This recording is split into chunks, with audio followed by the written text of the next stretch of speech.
ஆண்டவர் நல்லவர், மகிமையுள்ள தேவன், மகிமையான காரியங்களை செய்வாராக. அதனால என்னை அனுப்பினவர் இங்கே இருக்கிறார். என்னை அனுப்பினவர் ஒரு வார்த்தையை கொடுத்து அனுப்பி இருக்கிறார்.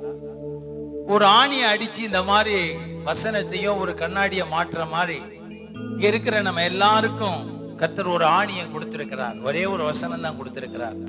அந்த ஆணியை அடிச்சு உங்களை எல்லாம் அதுல தூக்கி தொங்க விட்டுறலான்னு நான் யோசிக்கிறேன். அல்லேலூயா, ஆமென். அதுதான் ஆணி வசனம். அடிக்கிற ஆளு நானும் ஆவியானவரும் தூக்கி தூக்கி தொங்க விடுற ஒரு தேவன் உங்களை தூக்கி அதுல தொங்க விட்டுட்டா நீங்க சாகுற வரைக்கும் அவருக்கும் பிரயோஜனமா இருப்பீங்க, உங்களுக்கும் லாபமா இருப்பீங்க. அல்லேலூயா. இல்ல இந்த ஆணியில நான் தொங்க மாட்டேன் அப்படின்னு நீங்க அப்படியே போனீங்கன்னா நீங்க லைஃப் லாங்கா யாருக்கும் எந்த விதத்திலையும் பிரயோஜனமா இருக்க முடியாது. ஆமென். நீங்க வெளியில எத்தனையோ பாஸ்டர்ஸ் மீட்டிங் அட்டெண்ட் பண்ணுவீங்க, பாஸ்டர்ஸ் பிரசங்கம் கேட்பீங்க. என்னை விட தலை திறந்த பல ஆயிரம் லட்சக்கணக்கான மடங்கு உயர்ந்த தலைவருடைய சத்தத்தை கேட்டாலும் என் மூலமா நீங்க கேட்கிற சத்தம் அந்த மாதிரி இருக்காது, அது வித்தியாசமாயிருக்கும். அதை நீங்கள் பற்றி கொண்டு அதன்படி நடந்தால் மிகுந்த ஆசீர்வாதமாயிருக்கும். இல்ல இந்த ஆணியில நான் தொங்க மாட்டேன்னு சொன்னா அது எனக்கு பிரச்சனையே கிடையாது. இல்ல இந்த ஆணியில நான் தொங்குவேன்னு சொன்னா உங்களை பல ஆயிரம் பேர் உங்க கண்ணாடியில அவங்க முகத்தை பார்க்கிறதுக்கு பிரயோஜனமா இருக்க கர்த்தர் கிருபை செய்வாராக. ஒரே ஒரு வசனம் வாசிப்போம். எல்லாரும் எடுத்துக்கொள்ள. உபாகமத்தின் புஸ்தகம் 30வது அதிகாரம் 10வது வசனம். எல்லாரும் எடுத்துக்கொள்ளுவோம். உபாகமத்தின் புஸ்தகம் 30வது அதிகாரம் 10வது வசனம். நல்ல கவனிங்க. உன் தேவனாகிய கர்த்தருடைய சத்தத்திற்கு நீ செவி கொடுத்தே இந்த நியாயப்பிரமாண புத்தகத்தில் எழுதியிருக்கிற அவருடைய கற்பனைகளையும் அவருடைய கட்டளைகளையும் கை கொள்ளும் போதும் உன் தேவனாகிய கர்த்தரிடத்தில் உன் முழு இருதயத்தோடும் உன் முழு ஆத்துமாவோடும் திரும்பும் போதும். நல்லா கவனிக்க வேண்டிய முக்கியமான வார்த்தை இதுதான். ஒரு ஆணி. இதுலதான் நாம எல்லாரும் தொங்க வேண்டிய அவசியம் இருக்கிறது. ஆகவே இந்த சத்தத்தை தெளிவாய் கவனிப்போம். கர்த்தர் உன் பிதாக்கள் மேல் சந்தோஷமாய் இருந்தது போல உன்மேலும் உனக்கு நன்மை உண்டாக திரும்பவும் சந்தோஷமாயிருப்பார். ஜெபிப்போம். அன்புள்ள பிதாவே, துதிக்கிறோம் இயேசுவின் நாமத்தினாலே. இந்த காலை இந்த ஊழியர் கூடுகைக்காக நன்றி. வந்திருக்கிற எல்லா ஊழியர்களையும் கர்த்தர் அறிந்திருக்கிறேன். வந்திருக்கிற எல்லா ஊழியக்காரர்களையும் கர்த்தர் அறிந்திருக்கிறேன். இவர்களுக்கு என்ன ஊழியம் கொடுத்திருக்கிறீங்க என்றது உமக்கு தெரியும். என்ன ஊழியம் செய்து கொண்டிருக்கிறார்கள் என்று உமக்கு தெரியும். இனி வருகிற காலங்களிலே அவர்கள் எப்படி ஜீவிக்க வேண்டும் என்று உமக்கு தெரியும். அதற்கேற்ற வார்த்தைகளை நீர் எங்கள் நடுவிலே ஆவியானவர் தர வேண்டும் என்று நாங்கள் ஜெபிக்கிறோம். இந்த தியானத்திற்காக கொடுத்த உபாகமத்தின் புஸ்தகம் 30வது அதிகாரம் 10வது வசனத்தில் இருந்து தேவன் எங்களோடு பேசுவாராக. தேவனுடைய சத்தம் தொனிக்கப்படும்படியா நாங்கள் ஜெபிக்கிறோம். நாங்கள் உண்மையாகவே உம்முடைய முகத்தை பார்க்கத்தக்கதாய் இந்த வசனத்தின் வெளிச்சம் எங்களிடத்தில் வெளிப்படுவதாக. வார்த்தையின் வாயிலில் உம்முடைய கரத்தின் நிழலினால் மறையும். இயேசுவின் நாமத்தில் பிதாவே, ஆமென். ஒரு அருமையான வார்த்தை கர்த்தர் சொல்றாரு. கர்த்தர் உன் பிதாக்கள் மேல் சந்தோஷமாய் இருந்தது போல. செத்து போனவங்களை பத்தி பேசுறாரு. யார பத்தி? இருக்கிறவங்க கிட்ட பேசல, முதல்ல செத்து போனவங்களை பத்தி சொல்றாரு.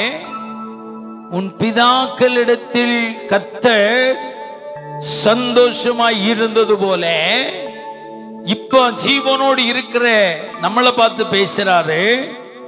உன்மேலும் உனக்கு நன்மை உண்டாகவும் கர்த்தர் சந்தோஷமாயிருப்பார். அல்லேலூயா. பிதாக்களிடத்திலே தேவன் அனுபவித்த சந்தோஷத்தை அவர் என்ன செய்யல? மறக்கல. பிதாக்களிடத்திலே அனுபவித்த சந்தோஷத்தை யார் மறக்கல? தேவனாகிய கர்த்தர் மறக்கல. அது திரும்ப வேணும்னு எதிர்பார்க்கிறார். இது மனிதனுடைய குணமும் அதுதான், தெய்வத்தினுடைய குணமும் அதுதான். ஆனால் நம்ம சில நேரத்துல மறந்துருவோம், அவர் மறக்க மாட்டார். அவர் பிதாக்களிடத்திலே அனுபவித்த சந்தோஷத்தை உங்களிடத்திலும் கிடைக்குமா என்று சொல்லி அவருக்கு ஒரு எதிர்பார்ப்பு இருக்கிறார். ஆமென். தேவன் சந்தோஷப்படுற அவருடைய சாயலை என்னைக்காவது ஊழியத்துல பார்த்திருக்கிறீங்களா? தேவன் சந்தோஷப்படுற பிதாவை பத்தி பேசிட்டு இருக்கிறேன்.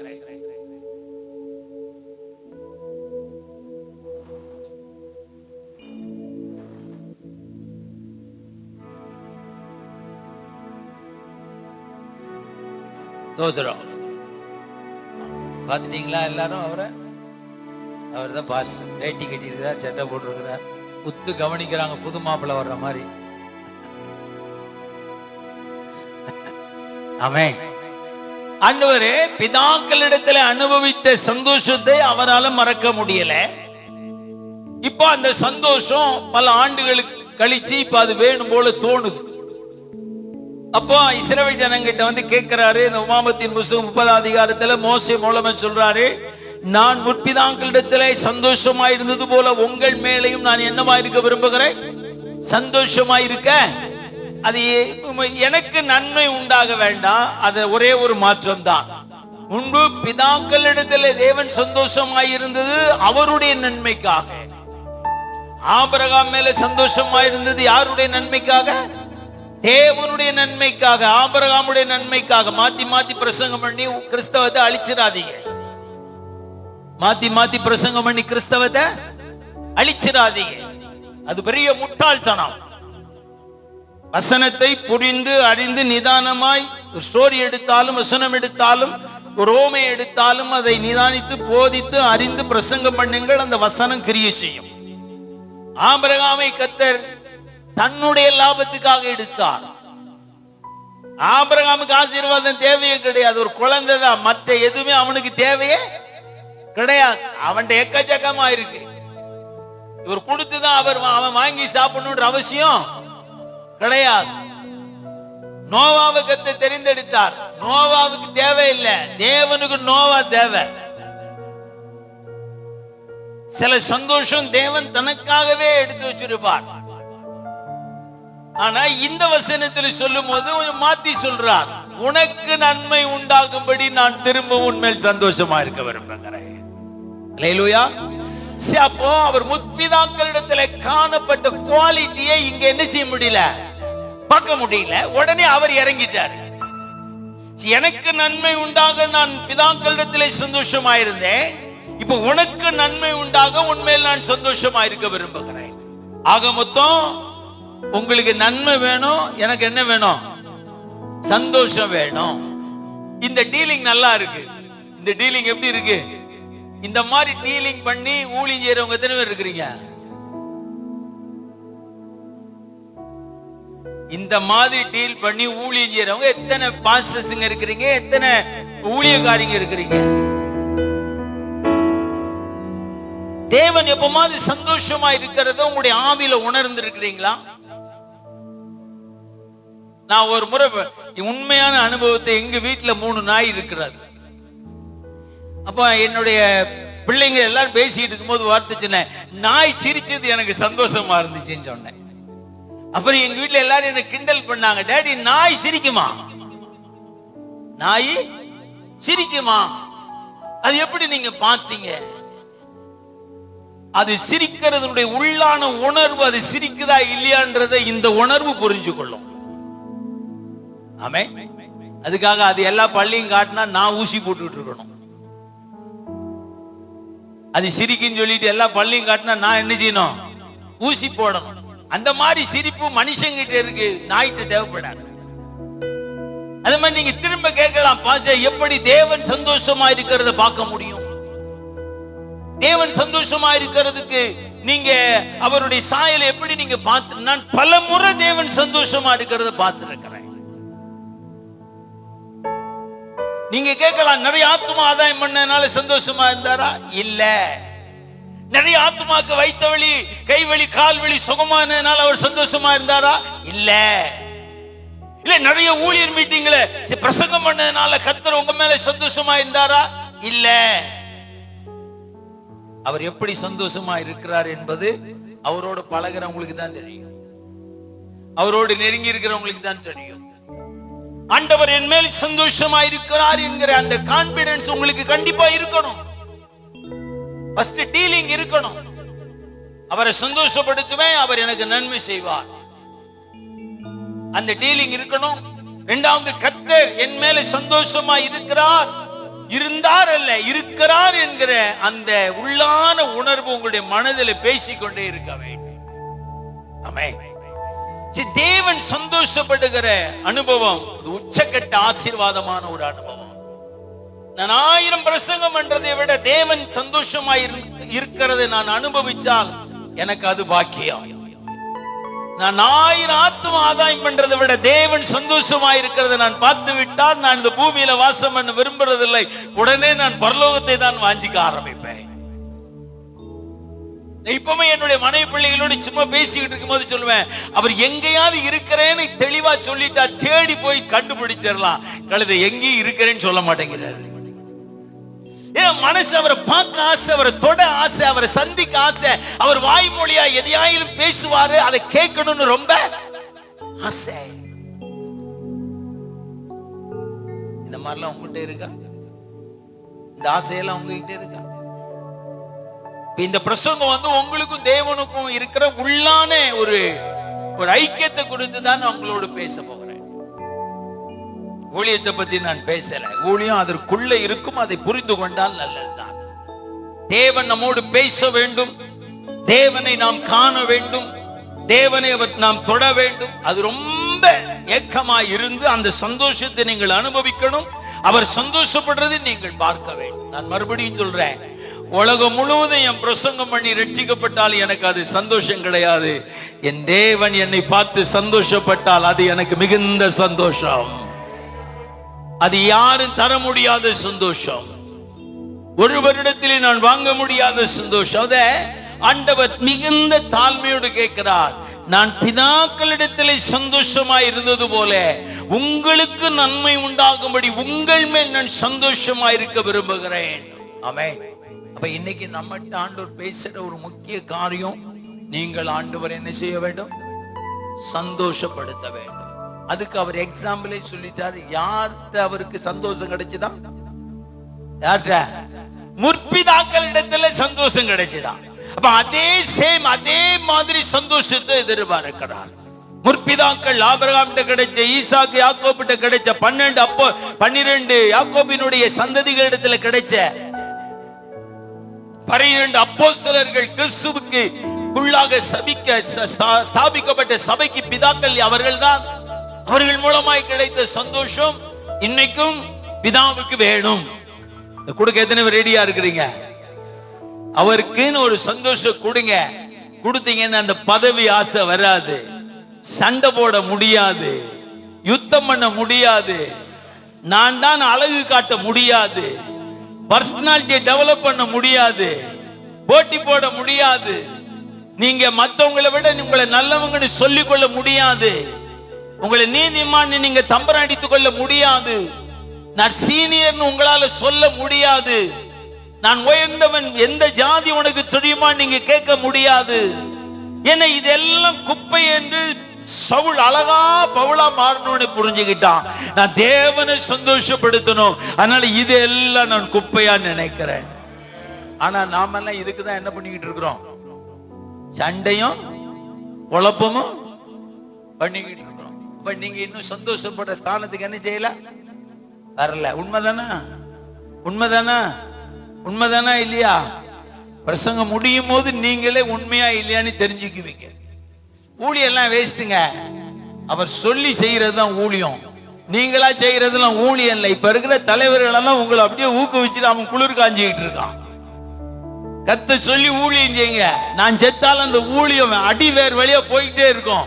இலங்கைக்கும் போவோம், அமெரிக்காவுக்கும் போவோம், அந்தமானுக்கும் போவோம், நியூசிலாந்துக்கும் போவோம், எல்லா இடத்துக்கும் போயிட்டே இருக்கும். அந்த வேர் எப்போ போகுது, எங்க நிக்குதுன்னு நமக்கு, நான் செத்தாலும் அது நடக்கும். என்ன, நான் தேவன் சொல்லி செஞ்ச ஊழியத்துக்கு சாவு கிடையாது. தேவன் சொல்லி செய்த ஊழியத்துக்கு சாவு கிடையாது. ஆனா இன்னைக்கு நடக்கிற பல ஊழியங்கள், அவன் உயிரோடு இருக்கும் பொழுது அந்த ஊழியம் செத்து போகிறது. அவன் செத்து ஒரு தலைமுறைகளிலே இன்னைக்கு அநேக ஊழியங்கள் மூடப்படுகிறது. காரணம் என்ன? தேவன் சொல்லி செய்த ஊழியம் அல்ல. தேவன் சொல்லி செய்யுங்கள். தேவன் சொல்லாமல எந்த ஊழியத்தையும் செஞ்சுட்டு இருக்காதீங்க. என்னவோ நீங்க இந்த உலகத்தை மாத்திரலாம் நினைக்காங்க, மாற்ற முடியாது.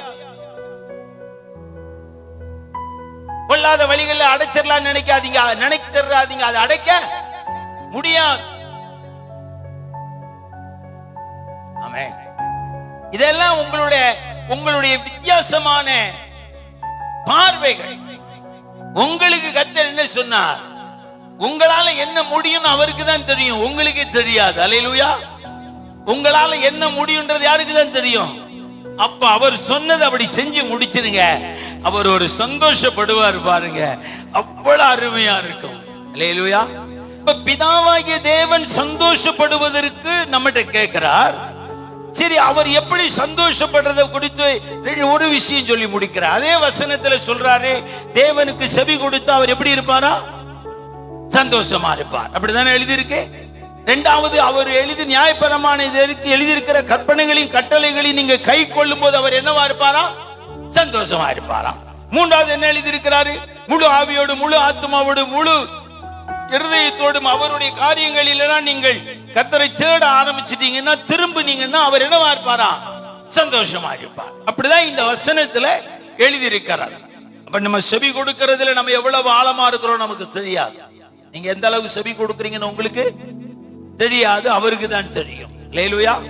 காதுல பிரச்சனை வந்தா காது டாக்டர்கிட்ட தான் போக முடியும்.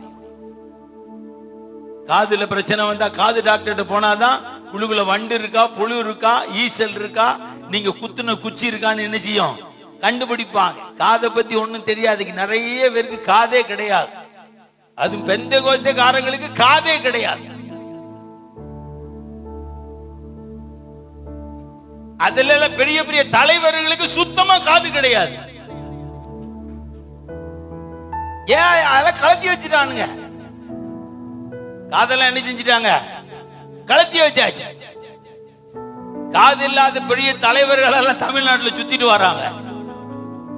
காது கிடையாது. எவன் சொன்னாலும் கேட்க மாட்டான். கத்தட்டே பேசி பார்த்தாரே, நான் சொன்னாலே கேட்க மாட்டேங்க. நீ என்னடா சொல்றதுன்றாரு. நான் சொன்னாலே அவன் ஏதோ பிளான் போட்டு ஊழியம் செஞ்சுட்டு இருக்கிறான். நீ சொன்னாலும் கேட்க மாட்டான், நான் சொன்னாலும் கேட்க மாட்டான். கழுதி பிரசங்கம் பண்ணணும்னு நான் சொன்ன வார்த்தையை சொல்லிட்டு வா, அது எங்கேயா சுத்தி கித்தி போய் இது சாகும் போதாவது கேட்டு சாவான். அல்லேலூயா. அப்படியும் நிறைய அனுபவத்துல நான் சந்திச்சிருக்கிறேன். அநேகர் அதில் பிரயோஜனம் அடைந்தவர்களும் இருக்கிறார்கள். தேவனுக்கு செவி கொடுக்கிறது அது ஒரு உன்னதமான விஷயம். அதுக்கு நம்ம எப்பவுமே ஆயத்தமா இருக்கணும். நான் அதை பத்தி பேச வரல. இரண்டாவது, நியாயப்பிரமாணத்தில் எழுதியிருக்கிற கற்பனைகளையும் கட்டளைகளையும் நீங்கள் கை கொள்ளும் போது அப்படின்றார். கை கொள்ளுகிறது அது ஒரு பெரிய சந்தோஷமான விஷயம். அது இருதய சம்பந்தப்பட்டது. கை கொள்ளணுமா கை கொள்ள வேண்டாமான்னு முடிவெடுக்கிறது எது? தேவன் அல்ல, உங்களுடைய மனம், உங்களுடைய ஹார்ட், உங்களுடைய இருதயம். நீங்க கை கொள்ளணுமா கை கொள்ள வேண்டாமான்றது அவர் என்னைக்குமே முடிவெடுக்க மாட்டார். அது அப்படி அவர் முடிவெடுக்கிறதுல உலகத்துல கிறிஸ்துவுக்குள்ள வாழுகிற ஒரு 10% வேறதான் அந்த மாதிரி முடிவு வச்சிருப்பார். இவங்க கண்டிப்பா கை கொள்ளணும், இவங்க கண்டிப்பா இதன்படி நடக்கணும்னு ஒரு முத்திரை குத்தி வச்சிருப்பார். அவங்களுக்கு தான் பனிஷ்மெண்ட் கொடுப்பார், அவங்கள தான் எச்சரிப்பார், அவங்கள தான் துரத்துவார், அவங்கள தான் பயங்காட்டுவார், அவங்கள தான் கர்த்தர் தன்னுடைய வசனங்களை வச்சு தன் பக்கமா இழுத்து கொள்ளுவார். அது தேவனுக்காக மீதியாய் வைக்கப்பட்ட ஜனம். அதுதான் விதை நெல். அதுதான் என்ன நெல்? விதை நெல். 100 மூட்டை நீங்க நெல் அறுத்தாலும் ஒரு மூட்டை தான் என்ன வைப்பாங்க? விதை நெல். அது மாதிரி விதை நெல் இருக்கும். அவங்க ஒரு விஷயத்துல தப்பு பண்ணா கூட எதிரில வந்து நிப்பார், கழுத்தை பிடிக்கிற மாதிரி.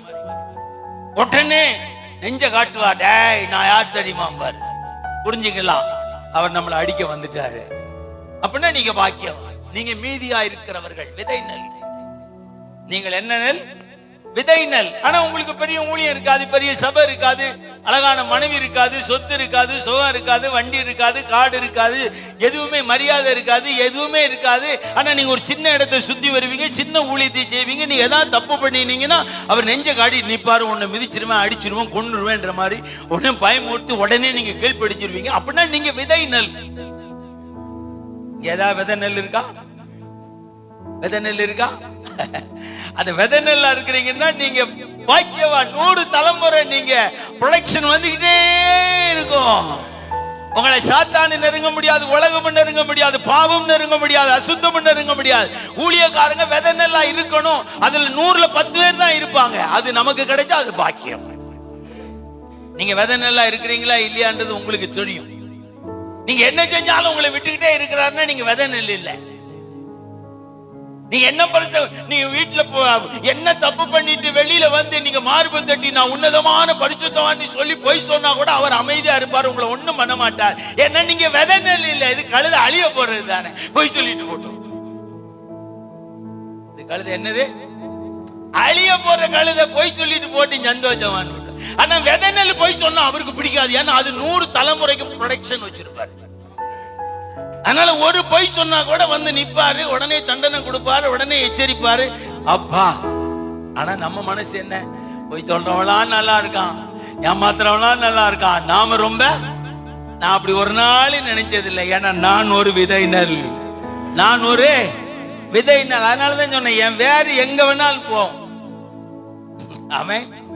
அதனால தேவனுடைய ஊழியர்கள் தேவனை சந்தோஷப்படுத்துற விஷயத்துல கவனமாய் இருந்தா அவர் நியாயப்பிரமாணத்தில் எழுதி வைத்திருக்கிற நீதி நியாயங்களை உங்களால கை கொள்ள முடியும். அது உங்களுக்கு கடினமா இருக்காது. கடினமா இருக்கவே இருக்காது. 3வது அவர் சொல்றாரு, முழு இருதயத்தோடு, முழு ஆவியோடு, முழு ஆத்மாவோடு நீ என்னிடத்துல என்ன செய்ய வேண்டும்? திரும்ப வேண்டும். காலையிலே பத்தி விட்டாச்சு. ஆடு மாடு கோழி எல்லாம் தினம் வீட்டு பக்கத்துல நடக்கிறதா. திரும்ப வாணி யாரும் சொல்றது இல்லையே. 6 மணி ஆனா கோழி காக்கா காக்கா காக்கான்னு உங்க வீட்டு வாசலுக்கு வந்துருதே.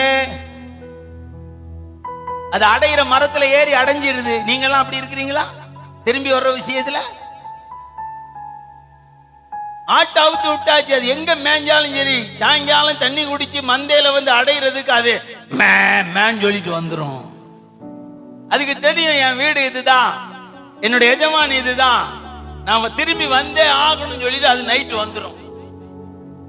மாடு அப்படிதான் அவுத்து விட்டுருவாங்க. அது எங்கேயோ ஊர் மேல அப்படியே மேஞ்சி கிழக்க 2 பக்கம் இந்த பக்கம் 2 பொருளாங்க போனா கூட சாயங்காலம் ஒரு 6:30 மணி அப்படியே இருட்டும் போது மேன்னு சொல்லிட்டு வீட்டுக்கு வந்துடும். உடனே புரிஞ்சுக்குவாங்க, டே மாடு வந்துச்சு, பிடிச்சி கட்டுறா, அதுக்கு கொஞ்சம் தண்ணி வைடா. இந்த மாதிரி திரும்புற யாராவது இங்க இருக்கிறீங்களா? இருக்கிறீங்களா இல்லையா? ஆமேனே கேட்கலையே. இந்த மாதிரி ஒரு ஆடு மாடு கோழி மாதிரி நான் திரும்புறேன்னு சொல்றவங்க யாராவது இருக்கிறீங்களா? இல்லையா? நீங்க எங்க நிக்கிறீங்கன்னு உங்களுக்கு தெரியல, அப்புறம் எங்க வீட்டுக்கு திரும்புறது? அழைப்பை விட்டு எங்கேயோ போயாச்சு, அப்புறம் எப்படி திரும்புறது? எஜமான விட்டு எங்கேயோ போயாச்சு, அப்புறம் எஜமான எங்க தேடுறது? ஒவ்வொரு வார்த்தைகளுக்கும் பெரிய டிக்ஷனரி எழுதலாம். பைபிள் சாதாரணமான ஒண்ணு இல்லை. இன்னைக்கு அதை சம்பாதிக்கிற ஒரு புத்தகமா மாத்திட்டோம். இதை சம்பாத்தியத்துக்குரிய ஒரு இன்வெஸ்ட்மெண்டா மாத்திட்டோம். அதனாலதான் அது ஒழுங்கா பேச வேண்டியவங்க கிட்ட இருந்து பேச மாட்டேங்குது. இதை சம்பாத்தியத்துக்குரிய ஒரு இன்ஸ்ட்ருமெண்டா நீங்க உபயோகப்படுத்துறதை நிறுத்துங்க. உங்க வாயில இருந்து அது பேசிக்கிட்டே இருக்கும். அப்ப இந்த நீங்க செவி கொடுக்கிறதே, 2வது கை கொள்றதே, 3வது திரும்பி அவற்றை வர்றது, இந்த 3ஐயும் பார்த்த உடனே அவருக்கு என்ன வந்துருதா?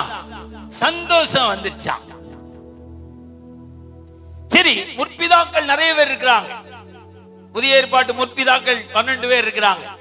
பழைய ஏற்பாட்டு பிதாக்கள் 12 பேர் இல்ல, 15 பேர் இருக்கிறாங்க. ஆபிரகாம், ஈசாக்கு, யாக்கோப்பு, அப்புறம் யாக்கோப்புடைய சந்ததிகள் 12 பேர் கோத்திரங்கள். இந்த கோத்திரத்திலையும் 12ல யோசேப்பை கர்த்தர் விசேஷ லிஸ்ட்ல கொண்டு போயிட்டு அவன் பிள்ளைகளை 2ஐயும் கோத்திர பிதாக்களா மாத்திருந்தார். கோத்திர பிதா லிஸ்ட்ல யாரு இல்ல? யோசேப்பு இல்ல. அவனை தன்னை சந்தோஷப்படுத்துற, தனக்கு தேவையான ஒரு அந்த 3 பிதாக்கள் லிஸ்ட்ல சேர்த்துட்டு இந்த லிஸ்ட்ல இருந்து எடுத்திருந்தார். யோசேப்புக்கு தேவனால எந்த லாபமும் கிடையாது. யோசேப்புக்கு தேவனால எந்த லாபமும் கிடையாது. ஏன்னா ஈசாக், ஆபிரகாம், ஈசாக்கு, யாக்கோபு இந்த லிஸ்ட்ல இவனை கொண்டு வந்து சேர்த்திருந்தார். அஸ்திவார லிஸ்ட்ல சேர்த்திருந்தார். எனக்காக நீ உபயோகப்பட வேண்டும். உன்னுடைய பிள்ளைகளை வேணா நான் 2 கோத்திரமா பாதி கோத்திரமா எடுத்து அவங்க லிஸ்ட்ல நான் வச்சுக்கிறேன். அவங்களுக்கு உனக்கு கொடுக்க வேண்டிய கணத்தை கொடுத்து அவங்கள பாத்துக்கிறேன். நீ எனக்காக வந்துரு அப்படின்னு சொல்லிட்டு இவனை ஸ்பெஷல் கோட்டால யோசேப்பை கர்த்தர் தன்னுடைய பிதாக்கள் லிஸ்ட்ல கொண்டு போயிருந்தார். அதனாலதான் ஆபிரகாமின் தேவன், ஈசாக்கின் தேவன், யாக்கோபின் தேவன் சொல்ற அதே தேவன் யோசேப்பின் தேவன் சொல்லியிருப்பார். ரூபனின் தேவன் எங்கே சொல்லி இருக்கிறாரா? 12 கோத்திர பிதாக்களின் தேவன் எங்கே சொல்லி இருக்கிறாரா? ஆனா யோசேப்பின் தேவன் கர்த்தர் எழுதி இருக்கிறார். ஏன்? ஆபிரகாம், ஈசாக்கு, யாக்கோபு லிஸ்ட்ல யோசேப்பை கர்த்தர் கொண்டு வரார். அஸ்திபார் லிஸ்ட்ல கொண்டு வரார். அப்ப இந்த யோசேப்பு நிமித்தம் தேவன் எப்படி சந்தோஷப்பட்டிருப்பார் அததான் நான் உங்களுக்கு சொல்லணும்னு ஆண்டவர் சொன்னார். என் முற்பதாவாகிய யோசேப்பின் நிமித்தம் எனக்கு எப்படி சந்தோஷம் கிடைத்தது, நீ அதை அவர்களுக்கு சொல்லு. அவன் எப்படி எனக்கு செவி கொடுத்தான், எப்படி கை கொண்டான், எப்படி என்னிடத்துல திரும்பி வந்தான், அதனால நான் அவனுக்கு என்ன செய்தேன், அவன் நிமித்தம் நான் எப்படி சந்தோஷத்தை அனுபவித்தேன் என்று சொல்லுன்னு அழகா ஒரு வார்த்தையை 5-6 விஷயத்தை கர்த்தர் சொன்னார். முதலாவது, கர்த்தர் யோசேப்பின் நிமித்தம் கர்த்தர் சந்தோஷப்பட்ட முதல் சம்பவம். இப்போ திரும்பவும் நான் சந்தோஷமா இருக்கணும்னு விரும்புறேன் சொன்னார் இல்லையா? அதுக்கு ஒரே ஒரு எக்ஸாம்பிள் உங்களுக்கு நான் சொல்லி முடிக்கிறேன். கல்யாணம் பண்ணும் போது புருஷன் மனைவி 2 பேருடைய சந்தோஷம் திரும்ப என்னைக்காவது கிடைச்சிருக்கா? கிடைச்சிருக்கா? கல்யாணம் பண்ணி நீங்க ஆரம்பத்துல வாழ்ந்தீங்க இல்லையா ஒரு வாழ்க்கை, அந்த மாதிரி சந்தோஷம் அதுக்கப்புறம் என்னைக்காவது கிடைச்சிருக்கா? உடல் சம்பந்தப்பட்ட விஷயத்துக்கு போயிடாதீங்க. உடனே நம்ம ஆளுங்க உடனே அங்க போயிருவாங்க. அந்த விஷயத்தை சொல்லல. கல்யாணம் பண்ண உடனே உங்களுக்கு ஒரு கிடைச்சிருங்க ஒரு சந்தோஷம். ரூத்துன்னா அந்த அம்மா, ரூத் அம்மாவே நின்றுப்பாங்க. அந்த கல்யாணம் ஆன புதுசுல உங்க மனைவி உங்களுக்கு கீழ்ப்படிஞ்சது, உங்களை நேசித்தது, உங்களை கட்டி தழுவினது, உங்களுக்கு முத்தம் கொடுத்தது, உங்களை வெக்கப்பட வைத்ததும், உங்களை கூச்சப்பட வைத்ததெல்லாம் இப்ப வருதா? வருதா? இனி உங்களே எடுத்துக்குவோம். உங்க புருஷமாரெல்லாம் மனைவி கல்யாணம் ஆன புதுசுல அவங்களுக்கு ஒரு கூச்சத்தை உருவாக்குனீங்க, ஒரு வெட்கத்தை உருவாக்குனீங்க, ஒரு தலைக்குடிவை உருவாக்கி மகிழ்ந்தீங்க. இதெல்லாம் இப்ப வருதா? இது வரணும். அதான் குடும்பம். இது வரணும். அதுதான் என்னது? குடும்பம். குடும்பத்தை பத்தி நிறைய பேசலாம். நான் அதுக்கு வரல. இருந்தாலும் உங்களுக்கு ஒரு சின்ன எக்ஸாம்பிளுக்கு சொன்னேன். இந்த சந்தோஷத்தை ஒரு அனுபவிச்சுட்டார். இப்ப இவரால இந்த சந்தோஷத்தை அனுபவிக்காம இருக்க முடியல. திரும்ப வேணும் கேட்கிறார். ஆமென். நம்ம அவரை சந்தோஷப்படுத்தி அவரை மகிழ பண்ணி நாம சந்தோஷப்படுவோம். நம்முடைய நன்மை ஒரு நாளும் குறையாது. அவரை சந்தோஷப்படுத்தினா உங்களுக்கு கிடைக்கிற நன்மை ஒரு நாளும் குறையாது. நான் ஆண்டவரை வாலிபனாய் ஊழியத்துக்கு அழைக்கப்பட்ட நாட்களில் இருந்து சந்தோஷப்படுத்த ஆசைப்படுகிறேன். ஊழியத்தில் 36 ஆண்டுகள் ஆயிற்று. ஒரு நன்மையும் எனக்கு குறைவுபடவில்லை. ஒருத்தரையும் சார்ந்து வாழ வேண்டிய அவசியம் எனக்கு இல்லை. ஒருத்தட்டி கேட்டு வாங்க வேண்டிய அவசியம் இல்லை. என்னுடைய தேவைகளை யாரிடத்திலும் சொல்ல வேண்டிய அவசியம் இல்லை. 36 ஆண்டுகள் என்னுடைய நன்மையின் செக்யூரிட்டி தேவன் தான். என்னுடைய பண்டகசாலையின் கணக்காளி தேவன் தான். என்னுடைய ஸ்டோர் ரூம்ல இருந்து எனக்கு தர வேண்டியது தரக்கூடிய எல்லாவற்றையும் கணக்கு பார்க்கிறது யார் தான்? அவர் தான். காரணம், நான் தேவனை சந்தோஷப்படுத்துவதற்கு என் சாவுகிற வரைக்கும் நான் அதை அவருக்கு என்று ஒப்பு கொடுத்திருக்கிறேன். அவர் சந்தோஷப்படுவாரானால் எதையும் செய்ய நான் ரெடி என்று சொல்லி இருக்கிறேன். நான் அவரை எப்படியெல்லாம் சந்தோஷப்படுத்தணும்னு அவர் நியமிக்கிற பாதைகளில் அவரை சந்தோஷப்படுத்துகிறேன். நான் ஒரு பாதை வகுக்கவில்லை. என் தேவனை சந்தோஷப்படுத்துறதுக்கு நான் ஒரு பாதையை வகுக்க முடியாது. அப்படி முடிஞ்சவன் தான் சாலமோன், தாவீது. தேவனுக்கு ஒரு ஆலயத்தை உண்டு பண்ணி சந்தோஷப்படுத்திடலாம்னு நினைச்சான்.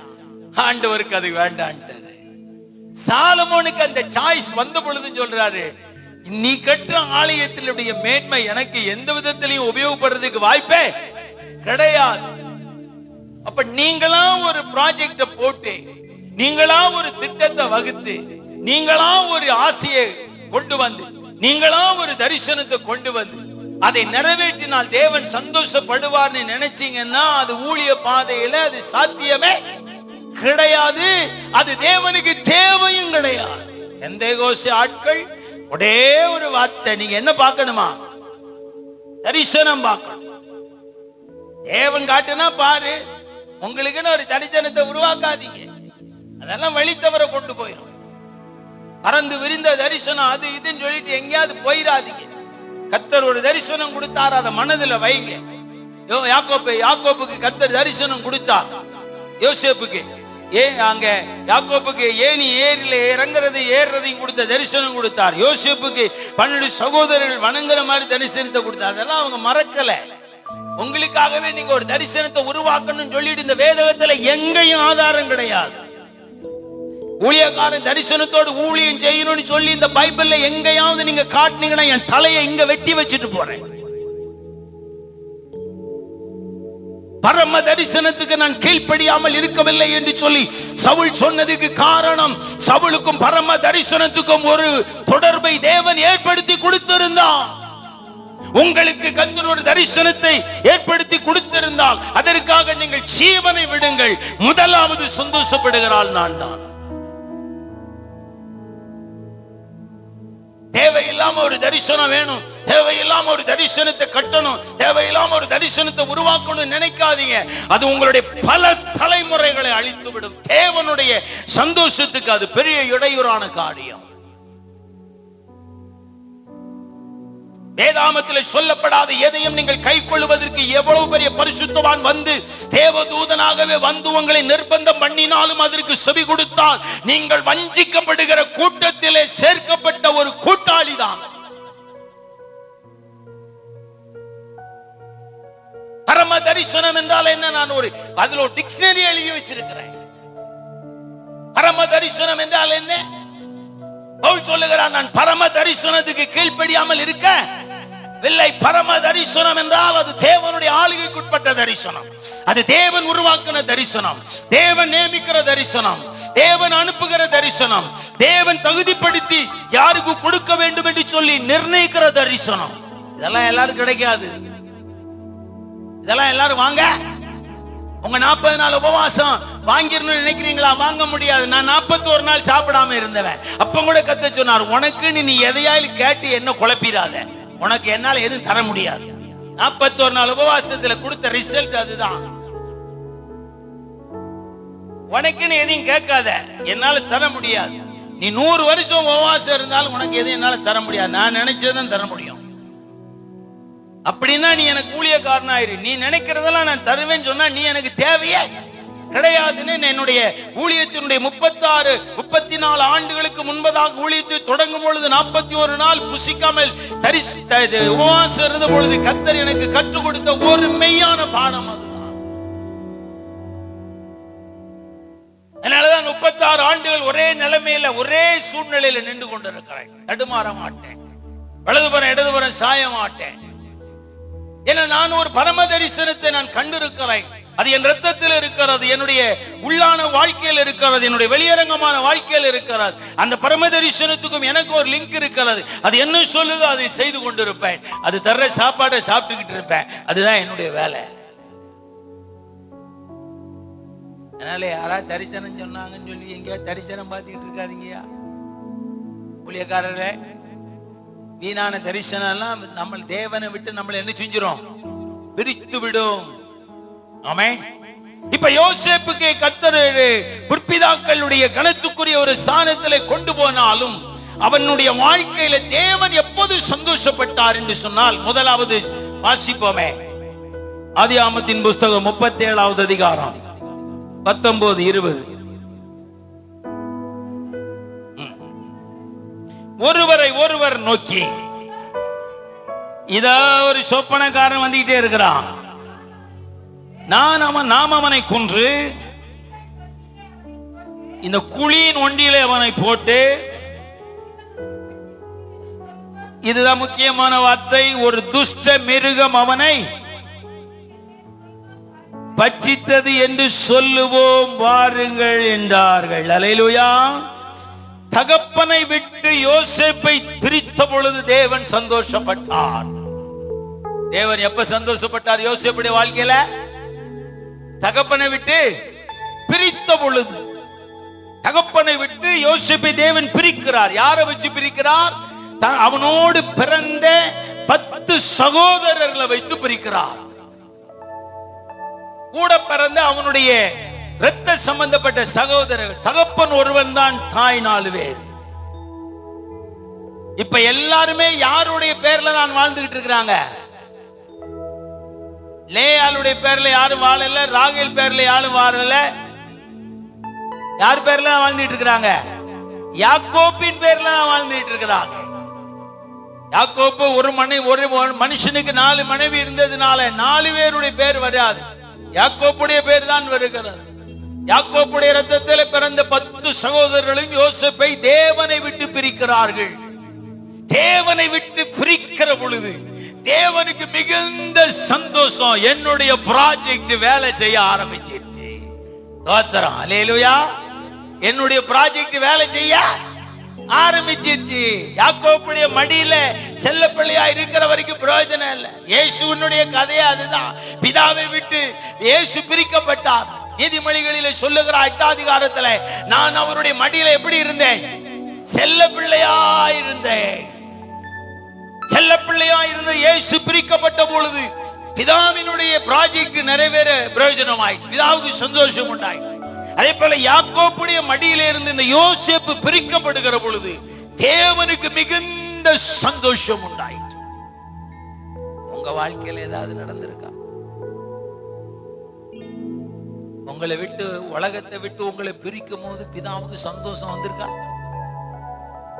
வந்துச்சா வரலையா? இன்னும் உலகத்தோட ஒட்டிக்கிட்டு இருக்கிறீங்கன்னா நீங்க இன்னும் பிதாவை என்ன செய்யல? சந்தோஷம். உங்க ஊழியர்லாம் வேணாயா, அதெல்லாம் உங்க தலைவர்களுக்கும் உங்க லீடர்ஸ்களுக்கும் தேவை. என்னுடைய எஜமானுக்கு அது தேவையே கிடையாது. அவர் அந்த மாதிரி நாக்க தொங்க விட்டுட்டு உங்க பின்னாடி வந்துட்டே இருக்கிறார் நினைக்கிறீங்களா? நோ.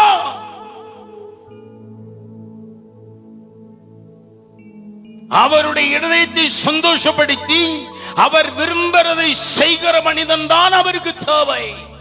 ஊழியத்துக்கு எப்படிப்பட்ட ஆள்னாலும் தேவை. ஆனா கர்த்தருக்கு தேவை வேற, ஊழியத்துக்கு தேவை. இப்ப கர்த்தருக்கு தேவையும் ஊழியத்துக்கு தேவையும் பிரிச்சு பேச யாருக்கு தெரியலன்றதை விட அந்த தைரியம் கிடையாது. கர்த்தருக்கு தேவையானது வேற, ஊழியத்துக்கு தேவையானது வேற. ஊழியத்துக்குள்ள மனுஷனை வச்சுட்டு ஊழியக்காரனை வச்சுட்டாங்க. கர்த்தருக்குள்ள ஊழியக்காரனை வைக்கணும். ஊழியத்துக்குள்ள ஊழியக்காரனை வச்சுட்டு அவன் சோரம் போயிடுவான். நீங்க எங்க உட்கார்ந்திருக்கிறீங்க? கர்த்தருக்குள்ள இருக்கிறீங்களா, ஊழியத்துக்குள்ள இருக்கிறீங்களா? எனக்கு ஊழியத்துக்குள்ள நான் இருக்கணும்ன்ற அவசியமே கிடையாது. இப்ப விட்டா கூட பரலோகத்துக்கு போயிருவேன். இப்ப டிக்கெட் கொடுத்தா ரெடி, ஓகே. எவ்ரி டைம், எந்த நேரமும் ரெடியா இருப்பேன். அவர் கூப்பிட்டா போறதுக்கு என்ன, அவர் தான் எனக்கு முக்கியம். எஜமான பார்க்கணும், அவர் கைய கால தொடணும், அவர் சத்தம் கேட்கணும், அவர் சாயலை பார்க்கணும், முத்தம் இடணும். அதுதான் என்னுடைய ஆசை. நான் செத்த 1000 ஊழியக்காரன் எழும்புவான். ஆனா என் எஜமானை பார்க்கிறதுல அதுல இருக்கிற மகிழ்ச்சி இருக்குது இல்லையா, அதை அளவில்லாத இன்பம். கர்த்தருக்குள்ள ஊழியக்காரன் வாழணும், ஊழியம் தானே நடைபெறும். அது சொல்றாரு. என்ன சந்தோஷப்படுத்தினா அதுல எழுதுறாரு பாருங்க, அந்த உபாகமம் 30ஆம் அதிகாரத்துல அவரே அழகா எழுதுறார். 5ஆம் வசனம் எழுதுறார். என்ன எழுதுறார் பாருங்க.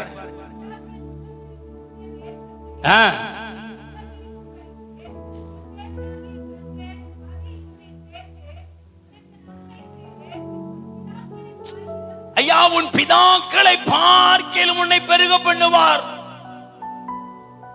நீ அவரை சந்தோஷப்படுத்தி பாருங்கள். உங்கள் பிதாக்களை பார்க்கிலும் உங்களை பெருக பண்ணுவார். பணம் நினைக்கிறீங்களா, பொருள் நினைக்கிறீங்களா? இல்ல, அவருக்கும் எனக்கு இருக்கிற பல அக்ரிமெண்ட் பெருகிட்டே போதே. அந்த அக்ரிமெண்ட் தான் இயேசு சொல்றார், பிதா என்னை தனியா இருக்க விடுகிறது இல்லை.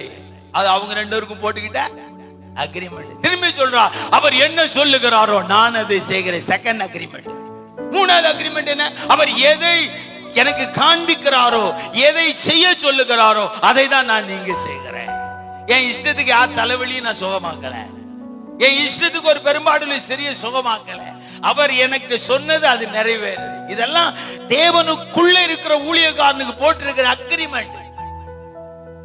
அதனாலதான் ஊழியக்காரன் ஊழியத்துக்குள்ள இருக்க கூடாது. ஊழியக்காரன் எங்க இருக்கணும்? கர்த்தருக்குள்ள.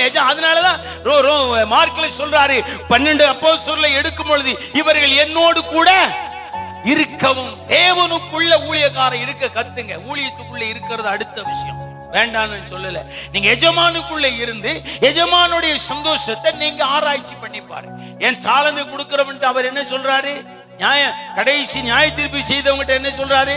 நீங்கள் எஜமானுடைய சந்தோஷத்துக்குள்ள பிரவேசி. எஜமானுடைய சந்தோஷம் என்னையா தெரியலையே. எஜமானுடைய சந்தோஷம் என்ன? அது ஊழியக்காரன் தெரிந்திருக்க வேண்டிய முக்கிய சப்ஜெக்ட் அல்லவா அது?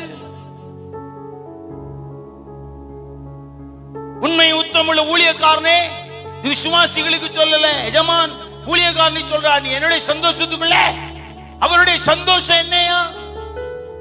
என்னைக்காவது நீங்க சிந்திச்சிருக்கிறீங்களா? 30 வருஷம் நான் ஊழியம் செய்யறீங்க, 40 வருஷம் ஊழியம் செய்யறீங்க,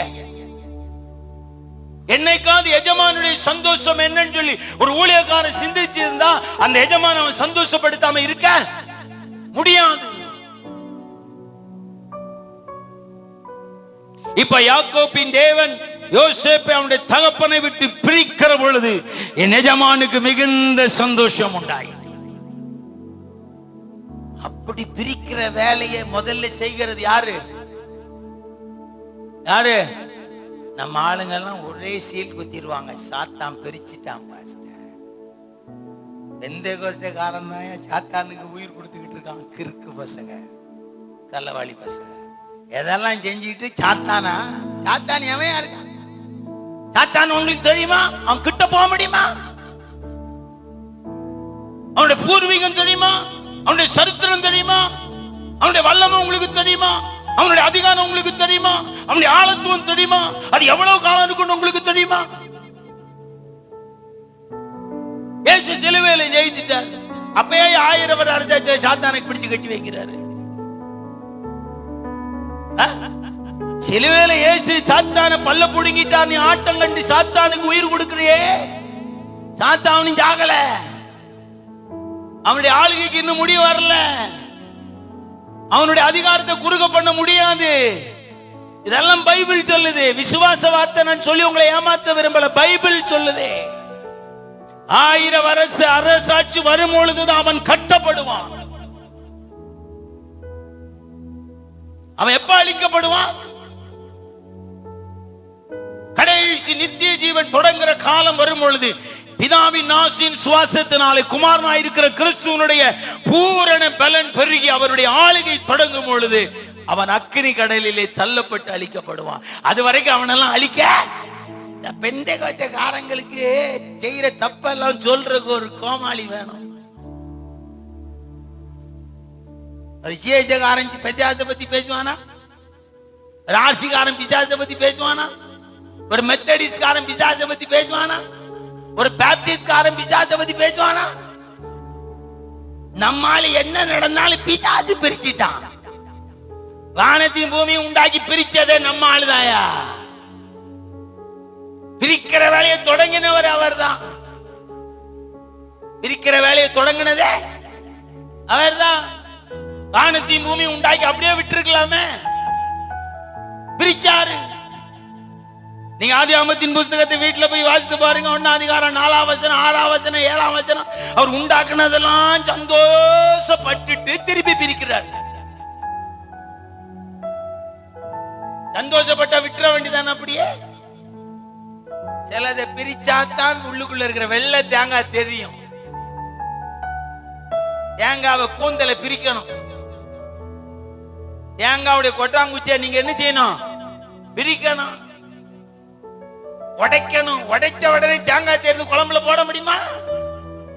அந்த கொட்டாங்குச்சியில இருந்து தேங்காவை எடுக்கணும். பிரிக்க பிரிக்கதான் மேன்மை வரும். ஒட்டிக்கிட்டே இருந்தா மேன்மை வராது. பிரிக்கிறத பத்திய ஒரு பிரசங்கம் பண்ணுனா நம்ம ஆசைப்படுவோம். எனக்கு அதை கத்து கொடுத்தார். அதனாலதான் யார்ட்டையும் ஒட்டுறது இல்லை, பிரிஞ்சே இருக்கிறேன். பிரிக்கிறத பத்திய மேன்மை எனக்கு தெரியும். அது சிருஷ்டிப்புல பிரிச்சது மாத்திரம் விட்டுருங்க, ஆதியில் அவர் சிருஷ்டித்தது பிரிச்சது மாத்திரம் இல்ல. எல்லா பசங்களும் ஒன்னா சேர்ந்து அதை செய்யறேன் இதை செய்யறேன்னு சொல்லி பாபேல் கோபுரத்தை கட்டும் போது பிரிச்சுட்டாரு. அங்க யாரும் கெட்டதுக்காக கட்டினது இல்ல. உங்களுடைய உணர்வு எல்லாம் என்னது? நல்லதுதான்.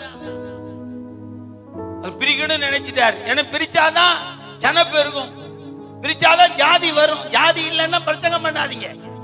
புதிய ஏற்பாட்டுல ஜாதி இல்ல, பழைய ஏற்பாட்டுல ஜாதி 100% இருக்கு. வெந்தயக்காரங்க தான் வீணான தலைப்பெல்லாம் பிரசங்கம் பண்றது. ஜாதி இல்ல கத்திரிக்கார. புதிய ஏற்பாட்டுல ஜாதி இல்ல. புதிய ஏற்பாட்டுல ஆண் என்றும் இல்லை பெண் என்றும் இல்லை, எல்லாம் சமன்ட்டார். பழைய ஏற்பாட்டுல எல்லா ஜாதி இருக்கு. தொழில் ஜாதி இருக்கு, சாயல் ஜாதி இருக்கு, உருவாக்கப்பட்ட ஜாதி இருக்கு, நிறைய ஜாதி இருக்கு பழைய ஏற்பாட்டு. இது எங்கேயா உருவாச்சு? பாபேல் கோபுரத்துல தான் உருவாச்சு. ஆதியாகமம் 4 அதிகாரத்துல தொழில் ஜாதி உருவாச்சு. பாபேல் கோபுரத்துல மொழி ஜாதி உருவாச்சு. இன்னும் நிறைய சொல்லிட்டே போவேன் நான், வேண்டாம், அந்த சப்ஜெக்ட் நமக்கு தேவையில்லை. மொழி ஜாதி எங்க உருவாச்சு? பாபேல் கோபுரத்துல. தொழில் ஜாதி எங்க உருவாச்சு? ஆதியாகமம் 4 அதிகாரத்துல. இப்படி எல்லாம் ஜாதி உருவாச்சு. இதெல்லாம் எதனால உருவாச்சு? பிரிக்கிறதுனால. அவருக்கு தெரியும், இந்த யோசேப்பு தகப்பன்கிட்ட இருக்கிற வரைக்கும் நம்ம வேலை நடக்காது, இவன் அங்கிருந்து பிரிக்கணும். சில அப்படியே வந்த தேவன் நேர ஆபிரகாமை பிரிக்கிறார். அம்மையை விடு, அப்பனை விடு, தேசத்தை விடு, ஜாதியை விடு, கோத்திரத்தை எல்லாத்தையும் விட்டுட்டு வா. என்ன ஆண்டவரே, இது என்ன நியாயம்? எங்க அப்பனை விட முடியுமா? எங்க அம்மையை விட முடியுமா? அதெல்லாம் எனக்கு தெரியாது, நீ எனக்கு வேணும். அப்படின்னா உங்க அம்மையை விட்டு. பிரிக்கிற வேலையின் சுகத்தை கண்டவர் என் தேவன். பிரிக்கிறதனுடைய மகத்துவத்தை கண்டவர் என் தேவன்.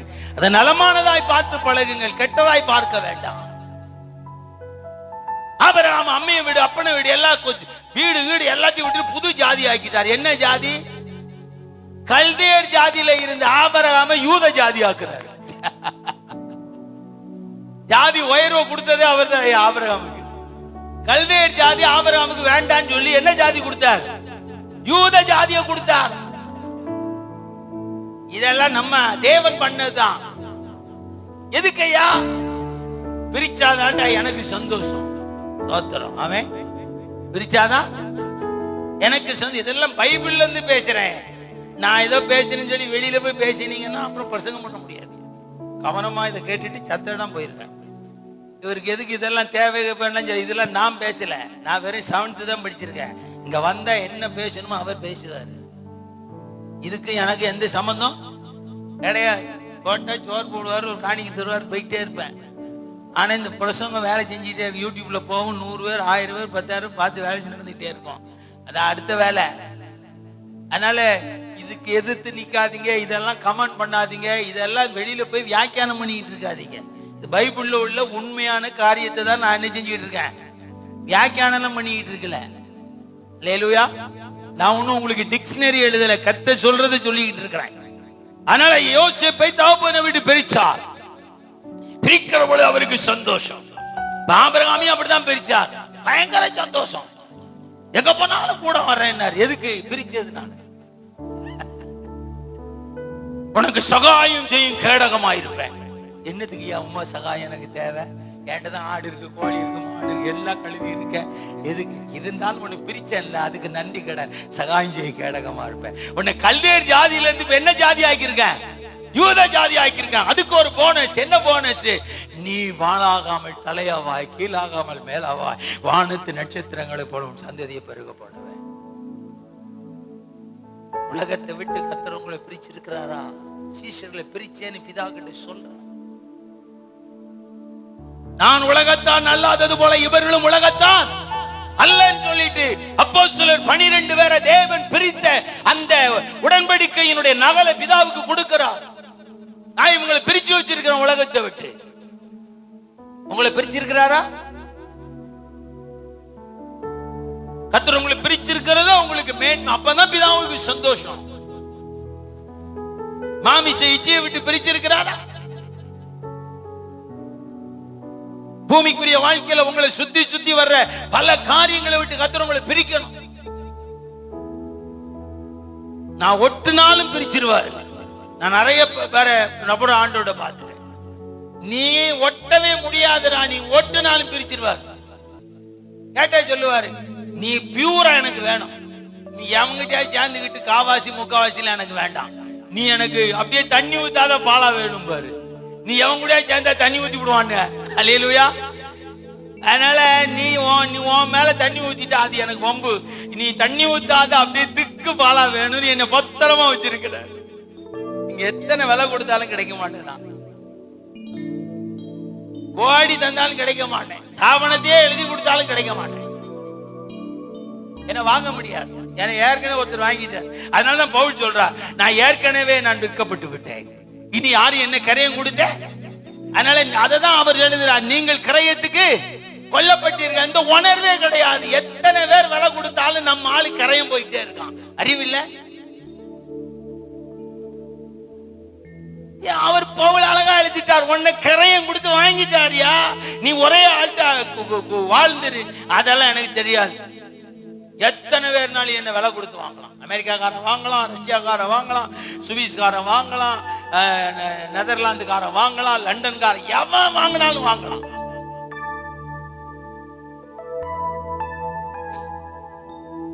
அவன் உங்களை கர்த்தர் பிரித்த அனுபவம் உங்களுக்கு இருக்கணும். என்னை விட்டு எதெல்லாம் பிரிச்சிருக்கிறான்னு என் கண்ணு முன்னாடி அடிக்கடி காட்டுவார். இதை உன்னை விட்டு பிரிச்சிருக்கிற, இதை பிரிச்சிருக்கிற, அதை பிரிச்சிருக்கிற, இது உனக்கு ரொம்ப ஆசை ஆனா பிரிச்சுட்டேன், இது உனக்கு தேவை பிரிச்சுட்டேன், இது இச்சிப்ப பிரிச்சுட்டேன், இது மேல நீ நாட்டமா இருப்ப பிரிச்சுட்டேன், இது மேல நீ மகிழ்வை பிரிச்சுட்டேன் சொல்லிக்கிட்டே இருப்பார். உங்ககிட்ட ஏதாவது சொல்றாரா? பிரிச்சாதானே சொல்லுவார் இல்லையா? பழங்கள் பிரிக்கப்பட்டாதான் அது தோட்டத்தை விட்டு வெளியே வரும். காய்கள் பிரிக்கப்பட்டாதான் சந்தைக்கு வரும். பிரிக்கப்படாத காயோ பிரிக்கப்படாத பழங்களோ பிரிக்கப்படாத எந்த பொருள்களும் விற்பனைக்கு வருவதற்கு வாய்ப்பே கிடையாது. தக்காளியா இருந்தாலும் சரி, பச்சை மிளகாவா இருந்தாலும் சரி, வெள்ளரிக்காய் டேஸ்ட்ல இருக்கிற பச்சை மிளகாய் நீல நீளமா இருக்கும்.